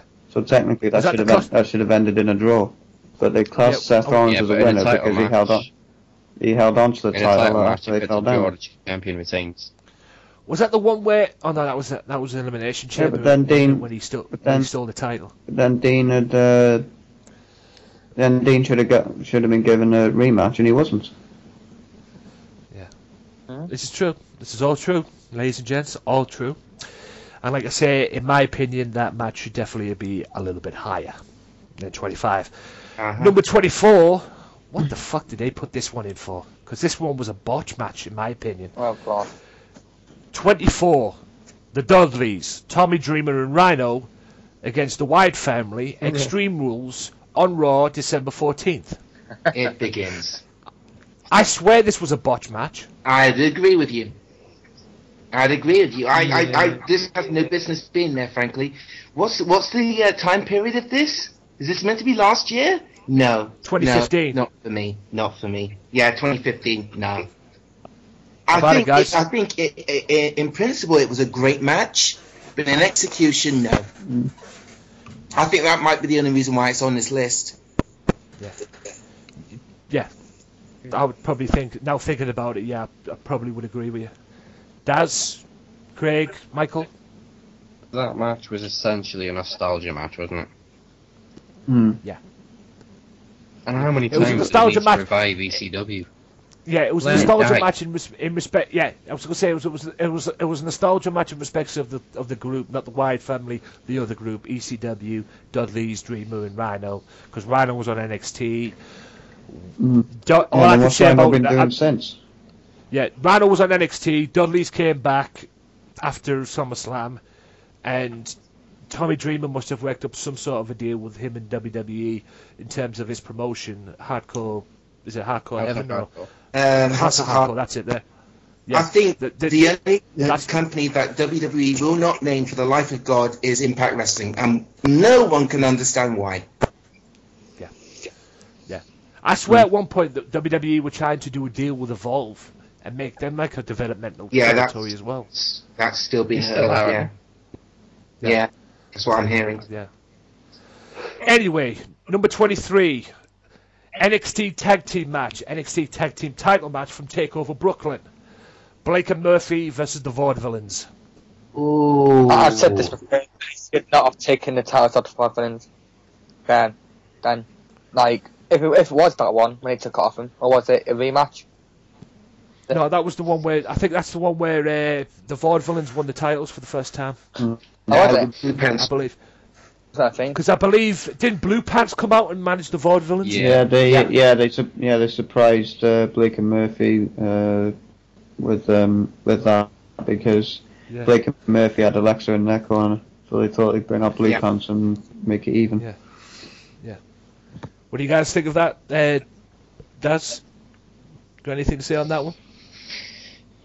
Yeah. Michael as well. Yeah, decent match. Yeah. I don't think I've actually seen it, but on the one I saw, tag team titles when he lost them, so I can't really say anything on that because I haven't seen it. Yeah, so. And that match was and that pay-per-view, that show rather, was headlined by Finn Balor and Kevin Owens in that ladder match for the NXT title, as well as the first match of Bayley rather and Sasha Banks, leading into the Iron Woman match. 22, Cesaro versus Kevin Owens versus Rusev, triple threat match for the number one contendership. The winner gets a US title shot. Wow, yes. This was good. 13th. It's like a hidden classic as well. Yeah. A hidden classic, a hidden gem, sorry. Yeah. I'd agree with this. Do you agree with this? Do you agree with this? Or do you think it should be higher at least? Or the thing is, it's number 22. It's a Raw match, and I think it's one of those matches that I'd want to compare once I hear the rest of the thing. Yeah, I think if it was a pay-per-view match, I think it'd be much higher for me. If it was a pay-per-view match, but it obviously wasn't. So it was a Raw match, but it was a good Raw match. I mean, that's the kind of match. That's the kind of matches they should be having on Raw, quite frankly. Them kind of matches, like that. Speaking of great matches, number 21, August 3rd, Seth Rollins versus Neville for the World Heavyweight title. That was a good match. Oh! Neville had that win as well. Yeah. The night Neville nearly shocked the world. Yeah, fantastic. It was a good surprise for Rollins as well, because he thought he was going to be defending the title against El Torito. And quite frankly, in my opinion, that match should be at least top 15. That's just it, because Neville did nearly shock the world in that match. Nearly shocked the world. But he nearly beat Cena for the US title as well, but Kevin Owens got interrupted. And it still bothers me that they still haven't given Neville a push. He's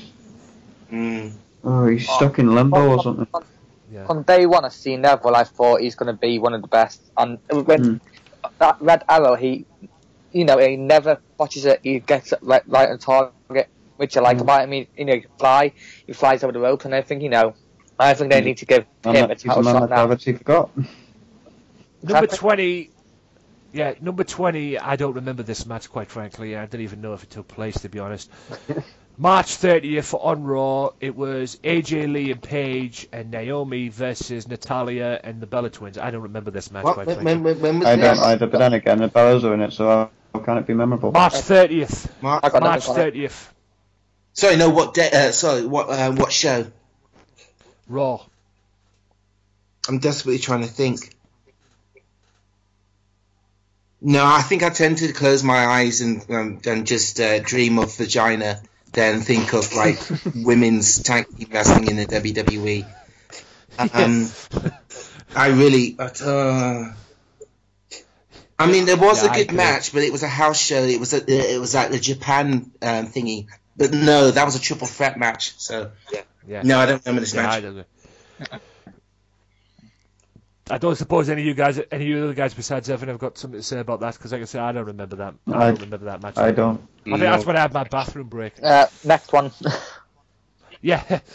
Next one is number 19, and number 19 is Seth Rollins versus Dean Ambrose versus Roman Reigns versus Randy Orton.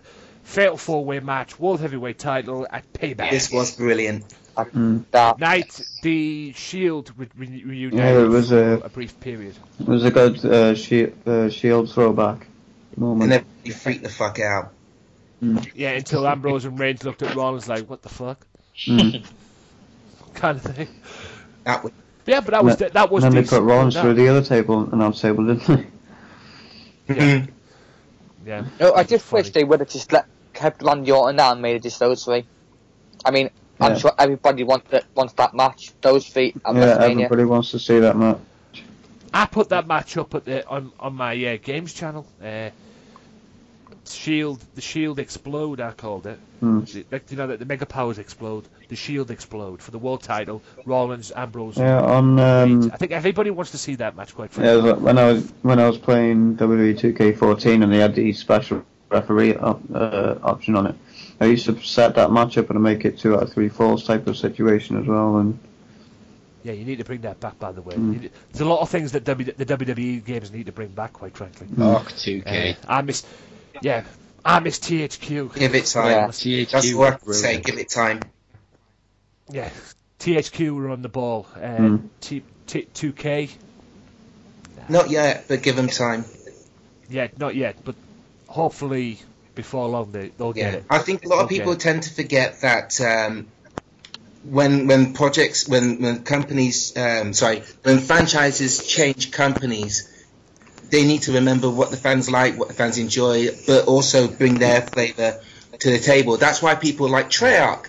And back in the day, nobody liked Treyarch. Oh, how things have changed. Yeah. I'm guessing it was the kind of thing with Rocksteady in the Batman Arkham series, but with that, they basically nailed it. Yeah. Well, let's hope 2K can nail this before long. As long as WWE do not go to fucking to thingy. And look how long it took them to get with for Rockstar to get with the Grand Theft Auto series. Yeah, with the Grand Theft. Yeah. No doubt. Because it took until GTA 3 to give them like a third-person view type of thing. For the other games, they were just. I'm on number 18 right now, but I'm gonna have to pause this for a second because it seems that Daz needs to get off. Yeah. You're gonna leave me with. Well, not like that, now, but you know. Yeah, I haven't got to get off like that, but I have got to go. No, I'll do some plugging before I go. Make sure you check out the new episode of Max Wrestling online now. You can check it out either at our website, maxwrestling.wix.com/maxwrestling, or on swervetalk.wix.com/network. Yeah. And don't forget, bread. Go on. Bread. Yeah. If you like bread, you like the show. Yes. And Daz, please do me a favour as well, since you're jumping off early. Listen to the rest of the podcast once it goes up and everything, and I want to get your thoughts on the rest of the chat as well. Just message them me on Facebook, and I'll read them out next week on the podcast. Yeah, I need to know what they are. I've got to get the things as well. So message me on Facebook. I'll send you the links and everything once everything's up and that. Listen to the end of the podcast and listen to the chat and everything, and then give me your opinions on it, and I'll read them out next week on the podcast. Yeah, will do. As well. So until then, to everybody, thank you, Daz, for coming on the show. Hope you've enjoyed it. And yes. I'm cold. And I'll see you My next nipples time. are hard. Okay. Mine too. And on that note, guys, we'll bid you good night. Good night. Bid you farewell, and see you next time. And that's the end of that. Is it the break? No, that's to jump off there. No, that wasn't a break. We just had to pause that for a second to let him go. Okay. We had to let him go. Sorry about that, guys, but he had to go and do what he had to do, so it is what it is at the end of the day. Now we get back to where we were before. Oh, yeah. Now, number 18 is Cesaro, Tyson Kidd versus The New Day, WWE Tag Team title match at Extreme Rules.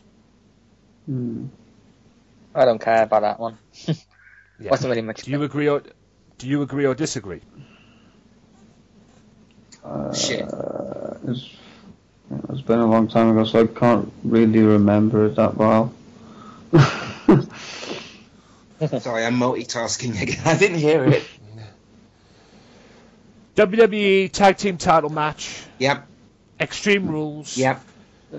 New Day versus Tyson Kidd and Cesaro. Oh.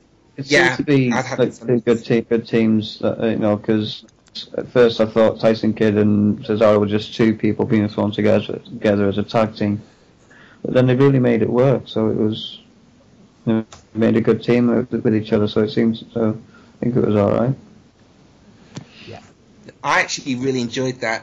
This was the match where everybody thought that Cesaro and Kidd would regain the titles, I believe, but they actually didn't. But it was nice to hear that those guys were so over, and the match was so enjoyable. It was so like seesaw.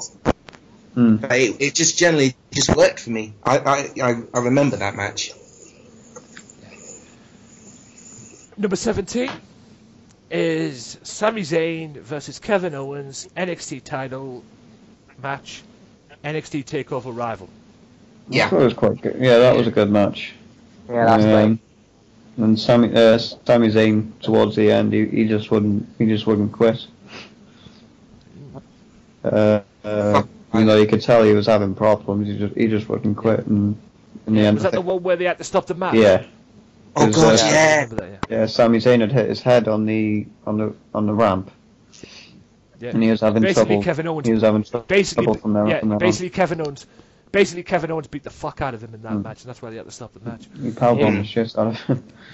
Yes, he's basically dead weight, really, wasn't he? Something at that point, Yeah. just kept on powerbombing him and all that, and just and finally just stopped it after like too many bombs.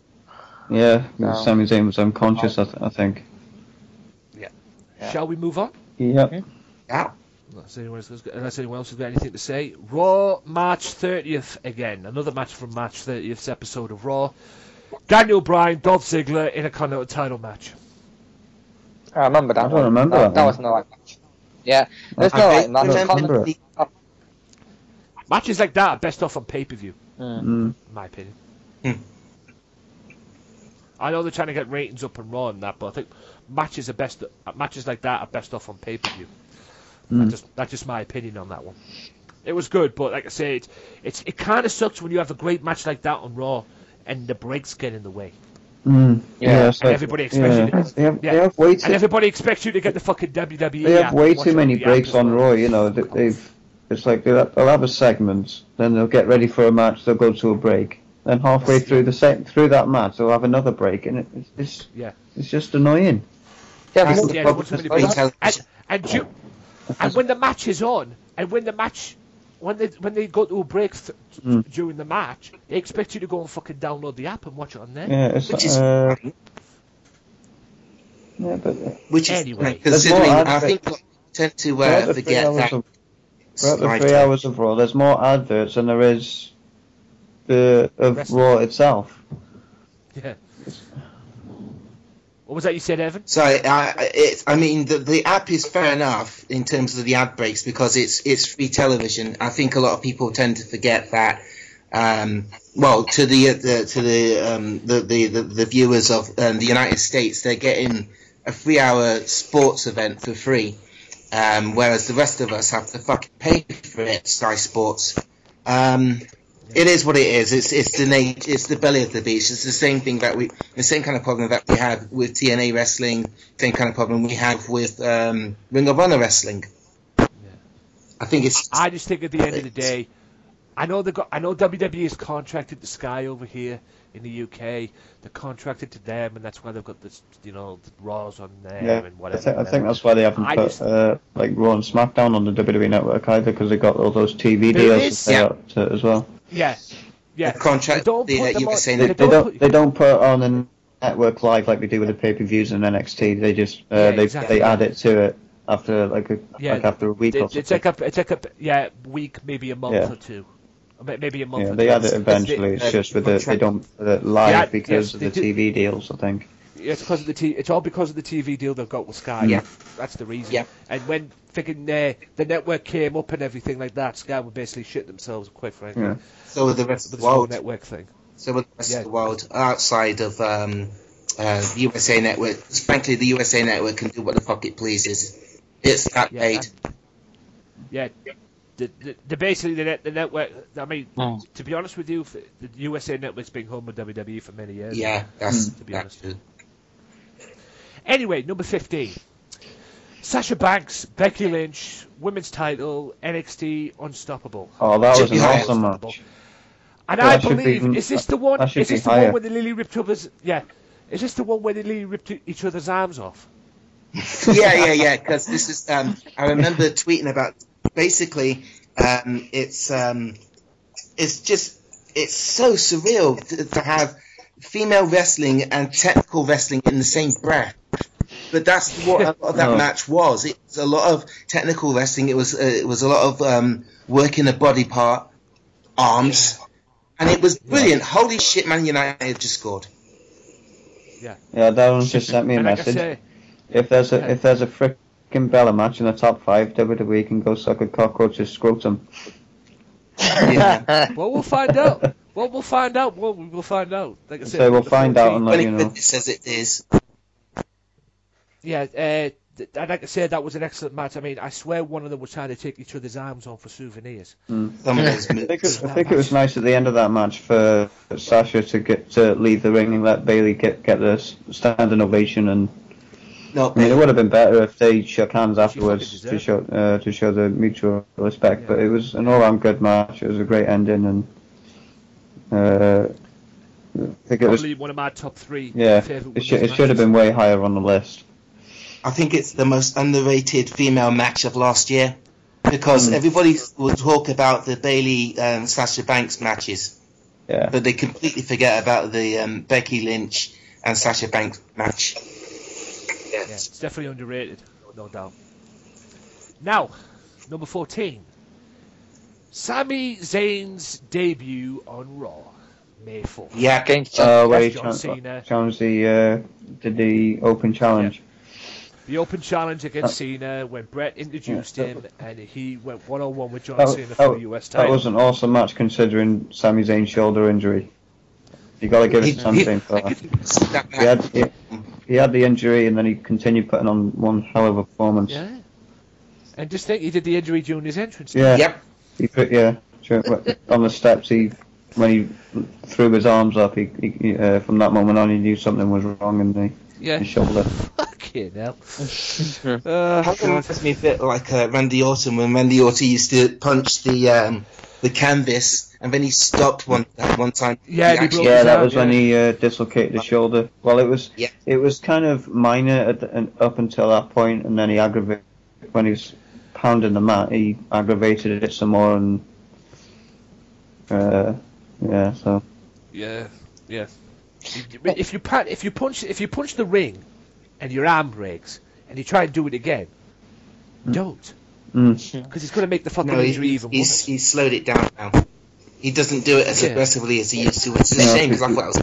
I bet the thing is with Orton though, he's double jointed in his shoulders, and so I think because of that, I think that sort of, how can I put? I think it's what causes most of his shoulder problems, because he had shoulder problems throughout his career. Anybody else got anything to say about this, Michael? Chadwick? Just a thing about Orton. Anyone know when he's returning? Because he's been gone a long time now, hasn't he? Yeah, the last time he left, I was just saying, the last time he left, was he getting married? Again?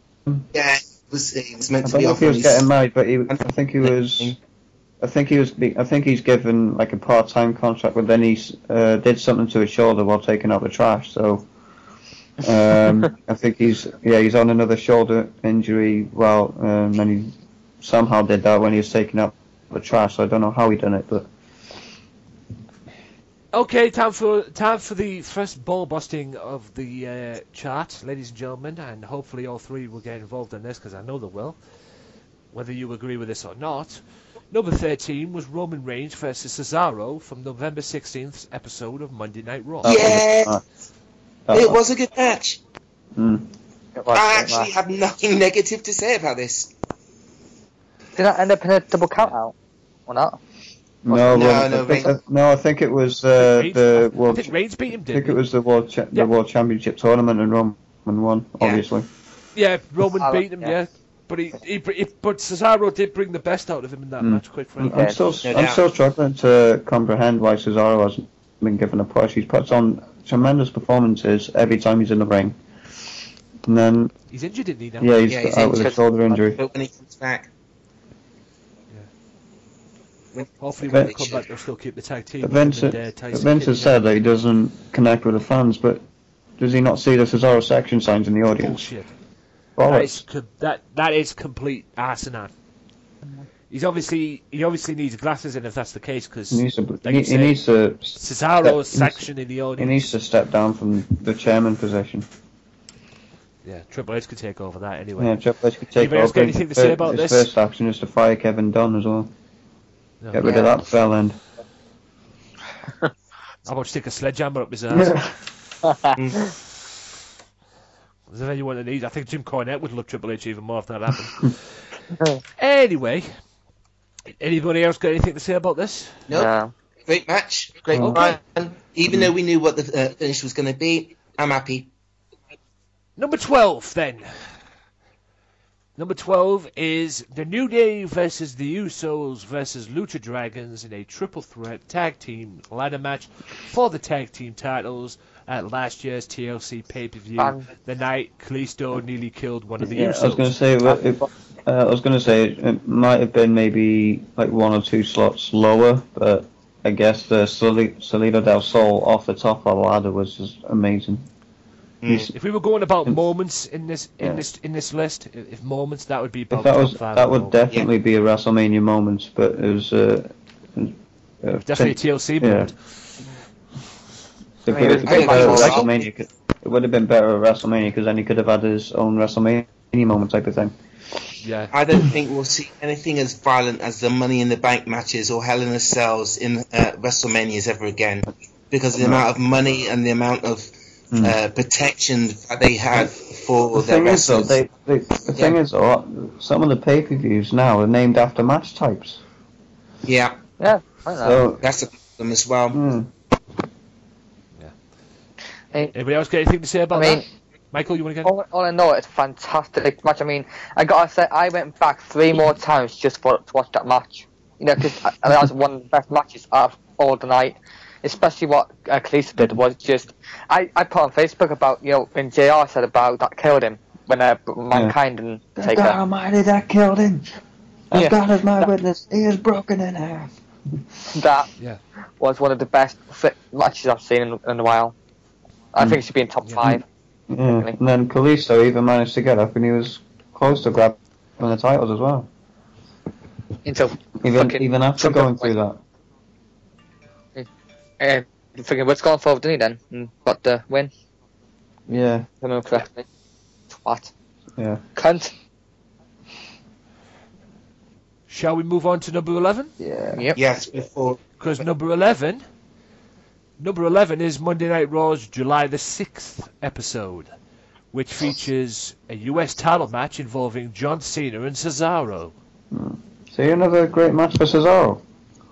Yeah. Yeah, he's still not given the proper push. Oh boy, oh boy. Anyone that goes against Cena is going to get buried. I wouldn't say buried necessarily. You know, it's like, yeah, they're losing, but they're looking like $1 million doing it, because it's like given the US Open challenges were a way for superstars to shine and show what they can do. The only one Cesaro brought the best out of Cena. The one I was match. disappointed in was the one where he defended it against Zack Ryder, because it was basically a squash match, but Zack Ryder is better than what he showed in that match. Yeah. And hopefully that tag team thing that Zack Ryder's doing can get over. Oh, the Hype Bros. The Hype Bros. Yeah, hope that works out. Shall we move on to number 10? Because that was the reason why I was laughing there a little bit. I was expecting to. Let's get the popcorn now. Yeah, popcorn out indeed, because why is this not in the top 5? I do not know. Oh my god. Alright, it's in the top 10, but in my opinion it should be higher up. Number 10, NXT TakeOver Respect. Bayley, Sasha Banks, 30-minute Iowa. That should definitely be in the top 5. That should be number 1, I reckon. That was one of the best women's matches ever. I mean, they busted their ass off, and that was the main event, wasn't it? You know. Yeah, it was the main event. It was the first female main event. Exactly, that should have been that. Number 10 is ridiculous. And then they genuinely broke down at the end of the match as well. Fuck you, WWE editors. That's all I gotta say. It's WWE editors. This is the editor's choice. Oh. Yeah. Well, fuck. The editors of WWE.com. They don't know what they don't know what they're fucking doing half the time, these editors people. I mean, that in number 10 is ridiculous. I knew during this fucking chart. I knew at some point during this fucking chart right now, I'd want to do a Gordon Ramsay and just bang my head against a fucking brick wall or something. Gee, I knew it. I knew it's something. It was going well because all the other matches that were in there, they were like, debatable and everything. But that match, number 10, it was kind of. I wouldn't say funny, but it was. When Sasha made Lizzie cry, and then I think afterwards she said, "Oh, don't worry about it," and then cheered her up a bit. I think that was a sort of a good moment. Oh boy! I think it was that much you did anyway. Now I want to see if you agree with number 9. I despise myself because this, in my opinion, I don't know if you guys agree with this. This should also be top 5 because this was a fucking epic match. in my opinion. Brock Lesnar, Undertaker, Hell in a Cell. Oh, you know what? That should have got me award, a Slammy award. I would have put that higher, but I guess that would be mainly because when Lesnar shoved the Doctor out the ring. That's the reason why it should be higher. Oh, for fuck's sake! He ripped the bloody ring. Sorry, guys. I wasn't particularly thrilled with the ending, but then when I thought about it more, I realised it was a bit more poetic. So I guess maybe a little bit higher, but not. Like number 6 or 7, I would have put it. Maybe 8. Yeah, I would definitely put it number 6, 6 or 7. I'd definitely put it higher than number 8. Yeah. If only I've just seen what's number 8. That's why I went, for fuck's sake. Not a Bella match, is it? Please. No. I'm waiting for it. Number 8. Number 8, believe this or not, is the winner takes all match from SummerSlam. John Cena, Seth Rollins, champion versus champion. And the reason why I said for fuck's sake, because yes, this was a good match until it was spoilt at the end by a certain douchebag coming in with a fucking steel chair, trying to stop the 16th title reign so he can suck up to Ric Flair anymore. But then he got his revenge Cena on the following night on Raw. That's the only problem I had with that match. Yeah, That's but the thing is with SummerSlam though is that there is a bit of a pattern, is that somebody always turns heel at SummerSlam. My only problem with that match is my only problem with this match on this list is that I think it should be lower. I think it should be lower. It should. Other than higher. I would have put that top 20. Yeah. Round about that, not top 10. I'd love to know the mindset for the editors. Are they thinking in terms of, as well as how great the matches, but how big in terms of statue the matches are as well? Yeah. I was thinking maybe I'd put it top. I wouldn't put it top 20. I'd put it top 15 at the most. At the moment, I can't hear any I wouldn't put it top 10. matches. But at the end of the day, the problem is WWE obviously don't care about the quality of the matches in this list anyway. Because if they did, friggin' the Bayley Sasha Banks 30-minute Iron Woman match would be at least in the top fucking 5. Yeah. It's true. So anyway, they got number 7 right, in my opinion. Even though I still don't understand why this was not the main event of the show, and they had John Cena in a fucking tag match as the main event of the show. And that's Kevin Owens, Finn Balor from the Beast in the East Japan show in Tokyo. That whole event was just, the match lineup was just a massive clusterfuck. Yeah, the thing is, right, they've got 2 matches on the card that should have been in the main event. 2 things that were advertised the most was Lesnar was going to be there, and that would be facing Kofi Kingston. And then there was the Balor and Kevin Owens match. And with the presentation before the match started, when they were both in the ring, it should have been the main event. But no, they wanted Cena to close the show with a victory. Yeah, fuck it. That's what pissed me off about that show. If Cena's not in the main event, or Cena's not shining, the fucking fan people, girls and boys will fucking cry. That's the problem. Yeah.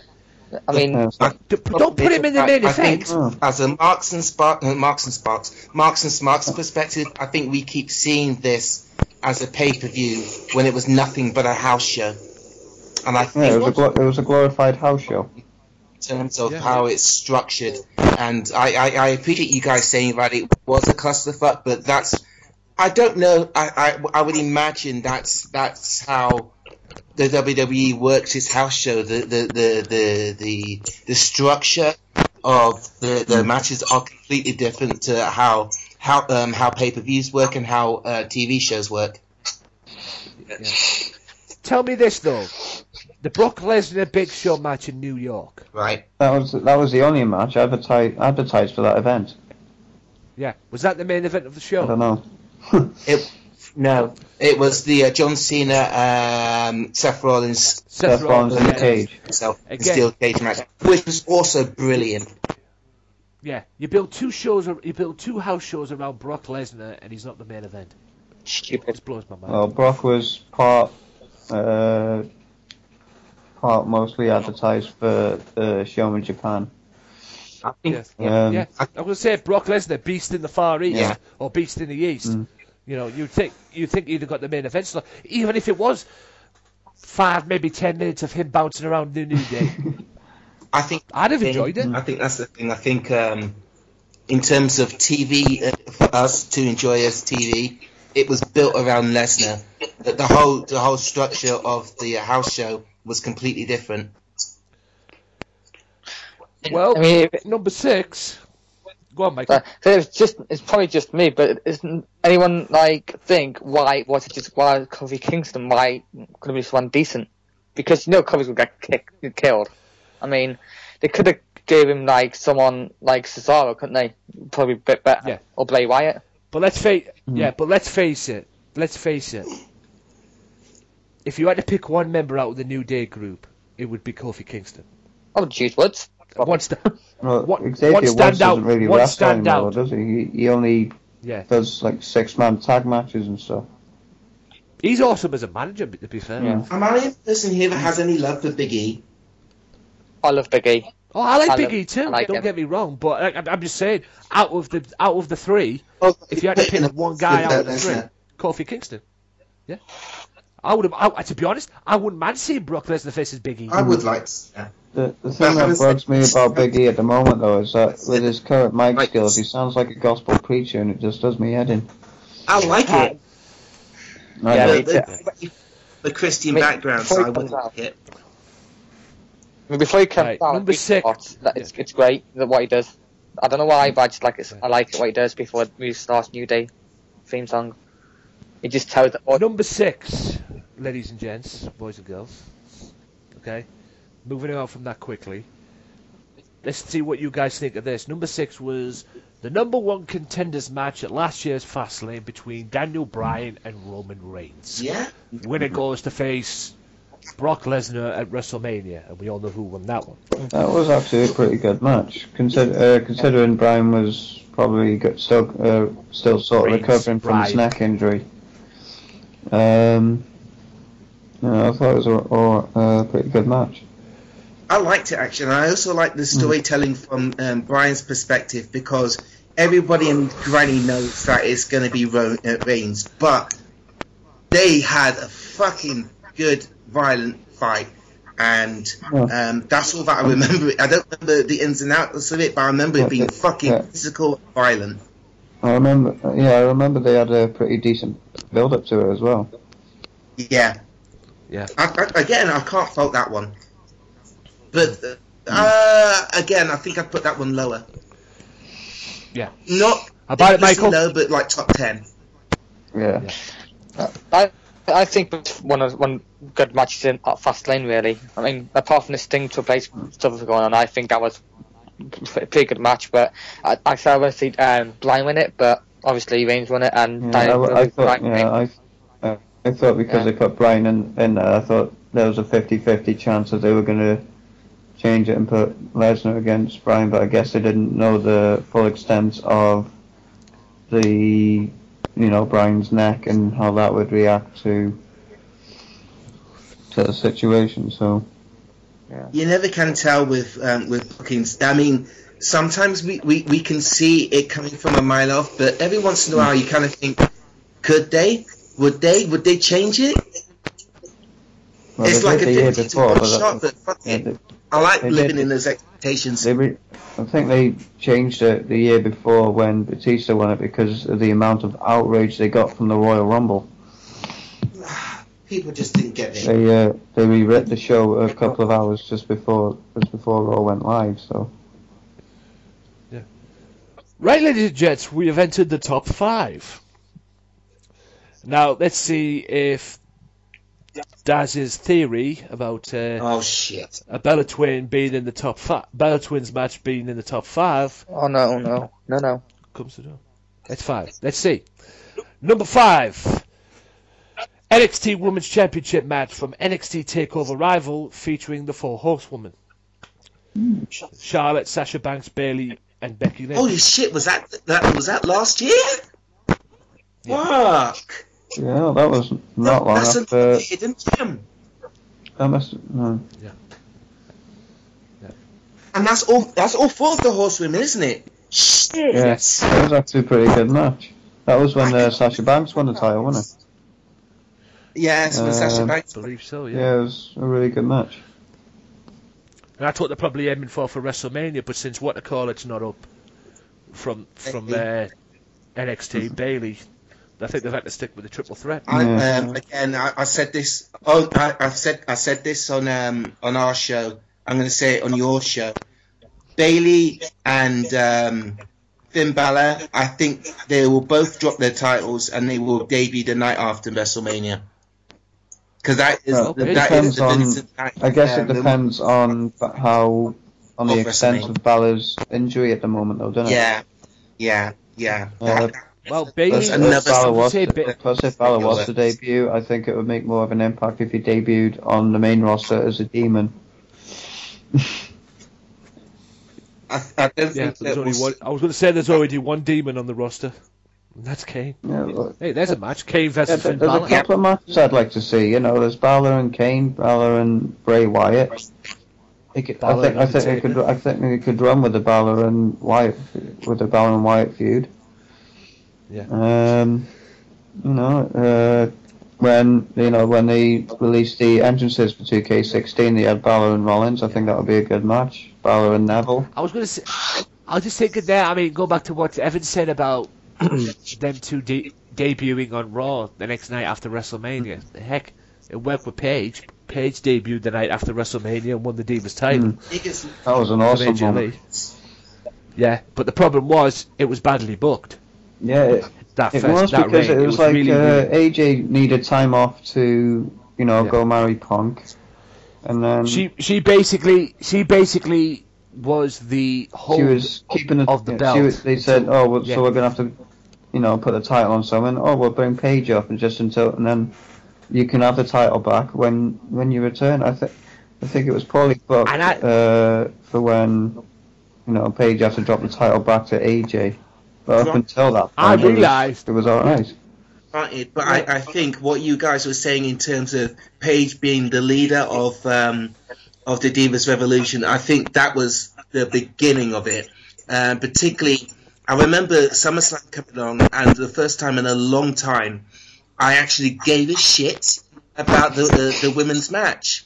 Because I remember it was Paige versus AJ, and granted we saw it a couple of times before, but this time it had a really big fight feel to it, and that was something we hadn't seen before because of the fucking Bellas. I guess they kind of brought Paige up at the right time because let's face it, up until Paige debuted on Raw, AJ was carrying the Divas division by herself. Oh fuck yeah! I forgot that was the case as well. Yeah. So they needed someone to. The thing is, the reason why I knew that Paige's first title reign was poorly booked, and I mentioned this on my podcast as well. The reason why I knew that was poorly booked is when she was the Divas champion, she went to England to face Alicia Fox and basically jobbed out to Alicia Fox. Yeah, her first loss on the main roster, and she had to job in her own home country. Yeah, that's when I knew it was a classic. Yeah, she went back, but then the next time they went, they had a rematch, and Paige beat Alicia Fox that time, the second time. Yeah. But the first time, that was just ridiculous. Right. Anybody else want to pitch in on that?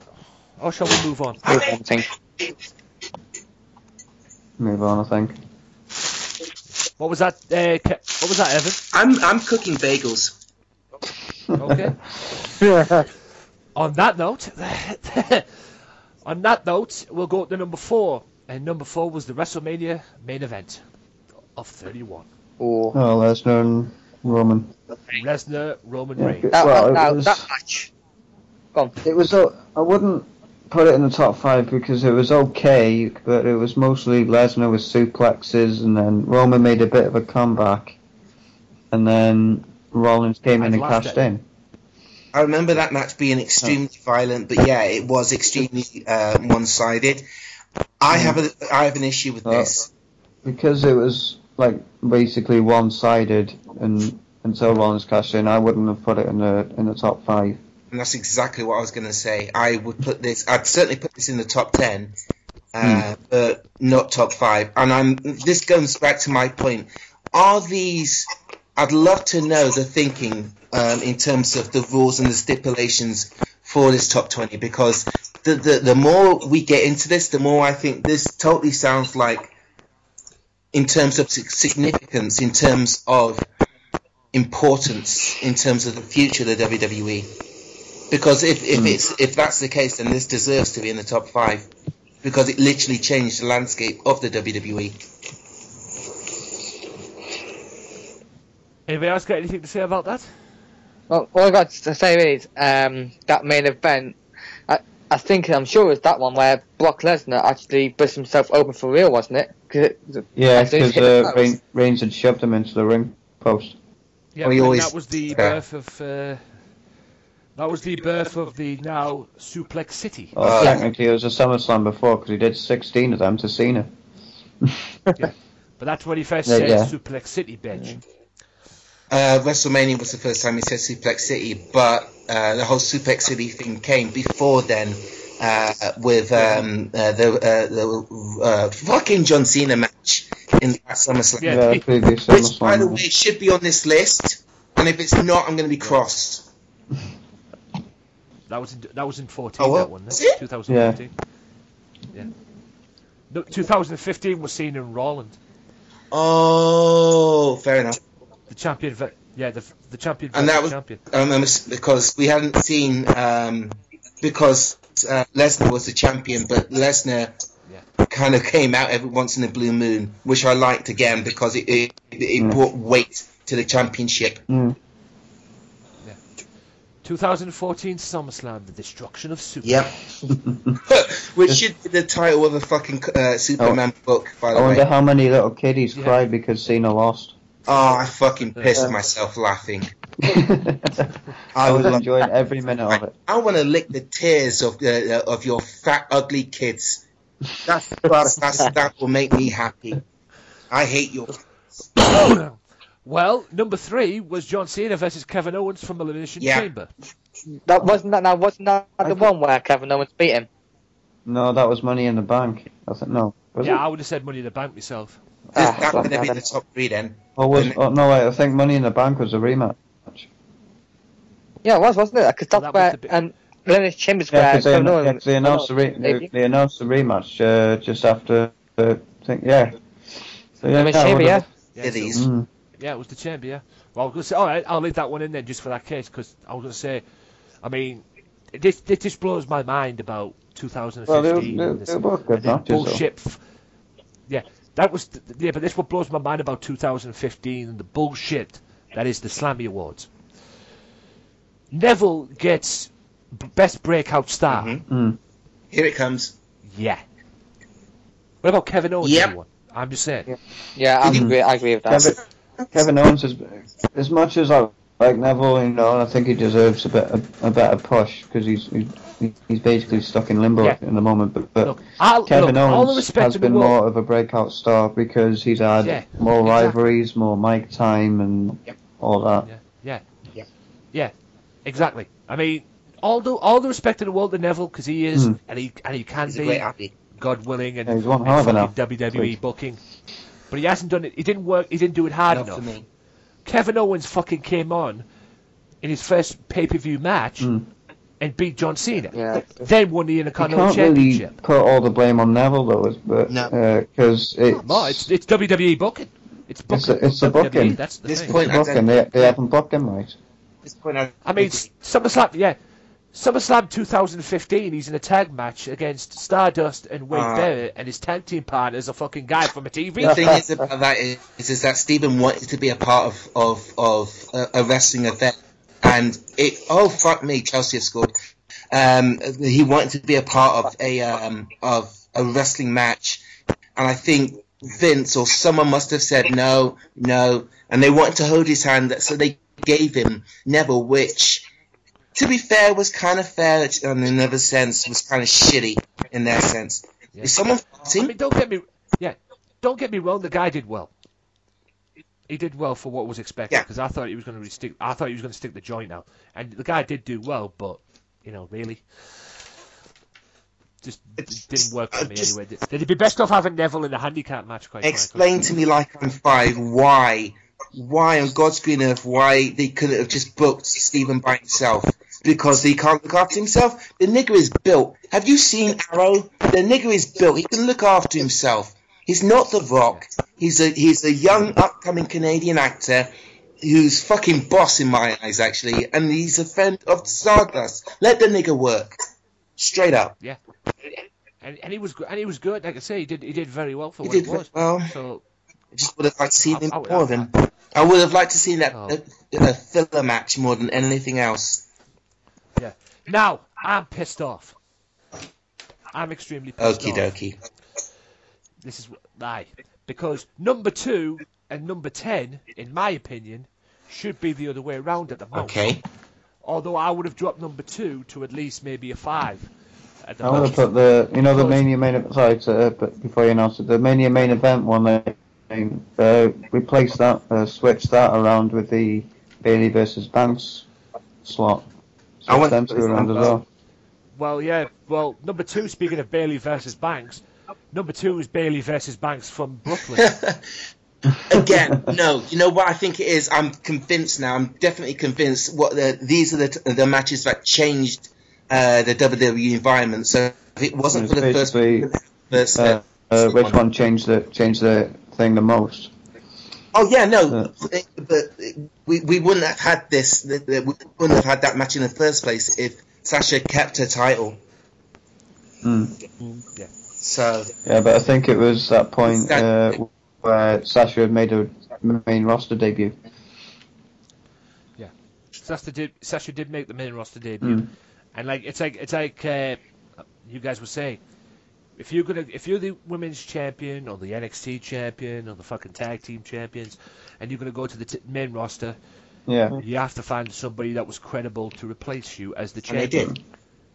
And they did with Bayley.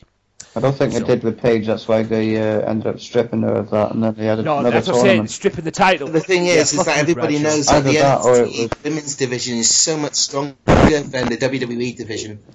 The WWE either that, or it might have just been too long up until the next NXT special.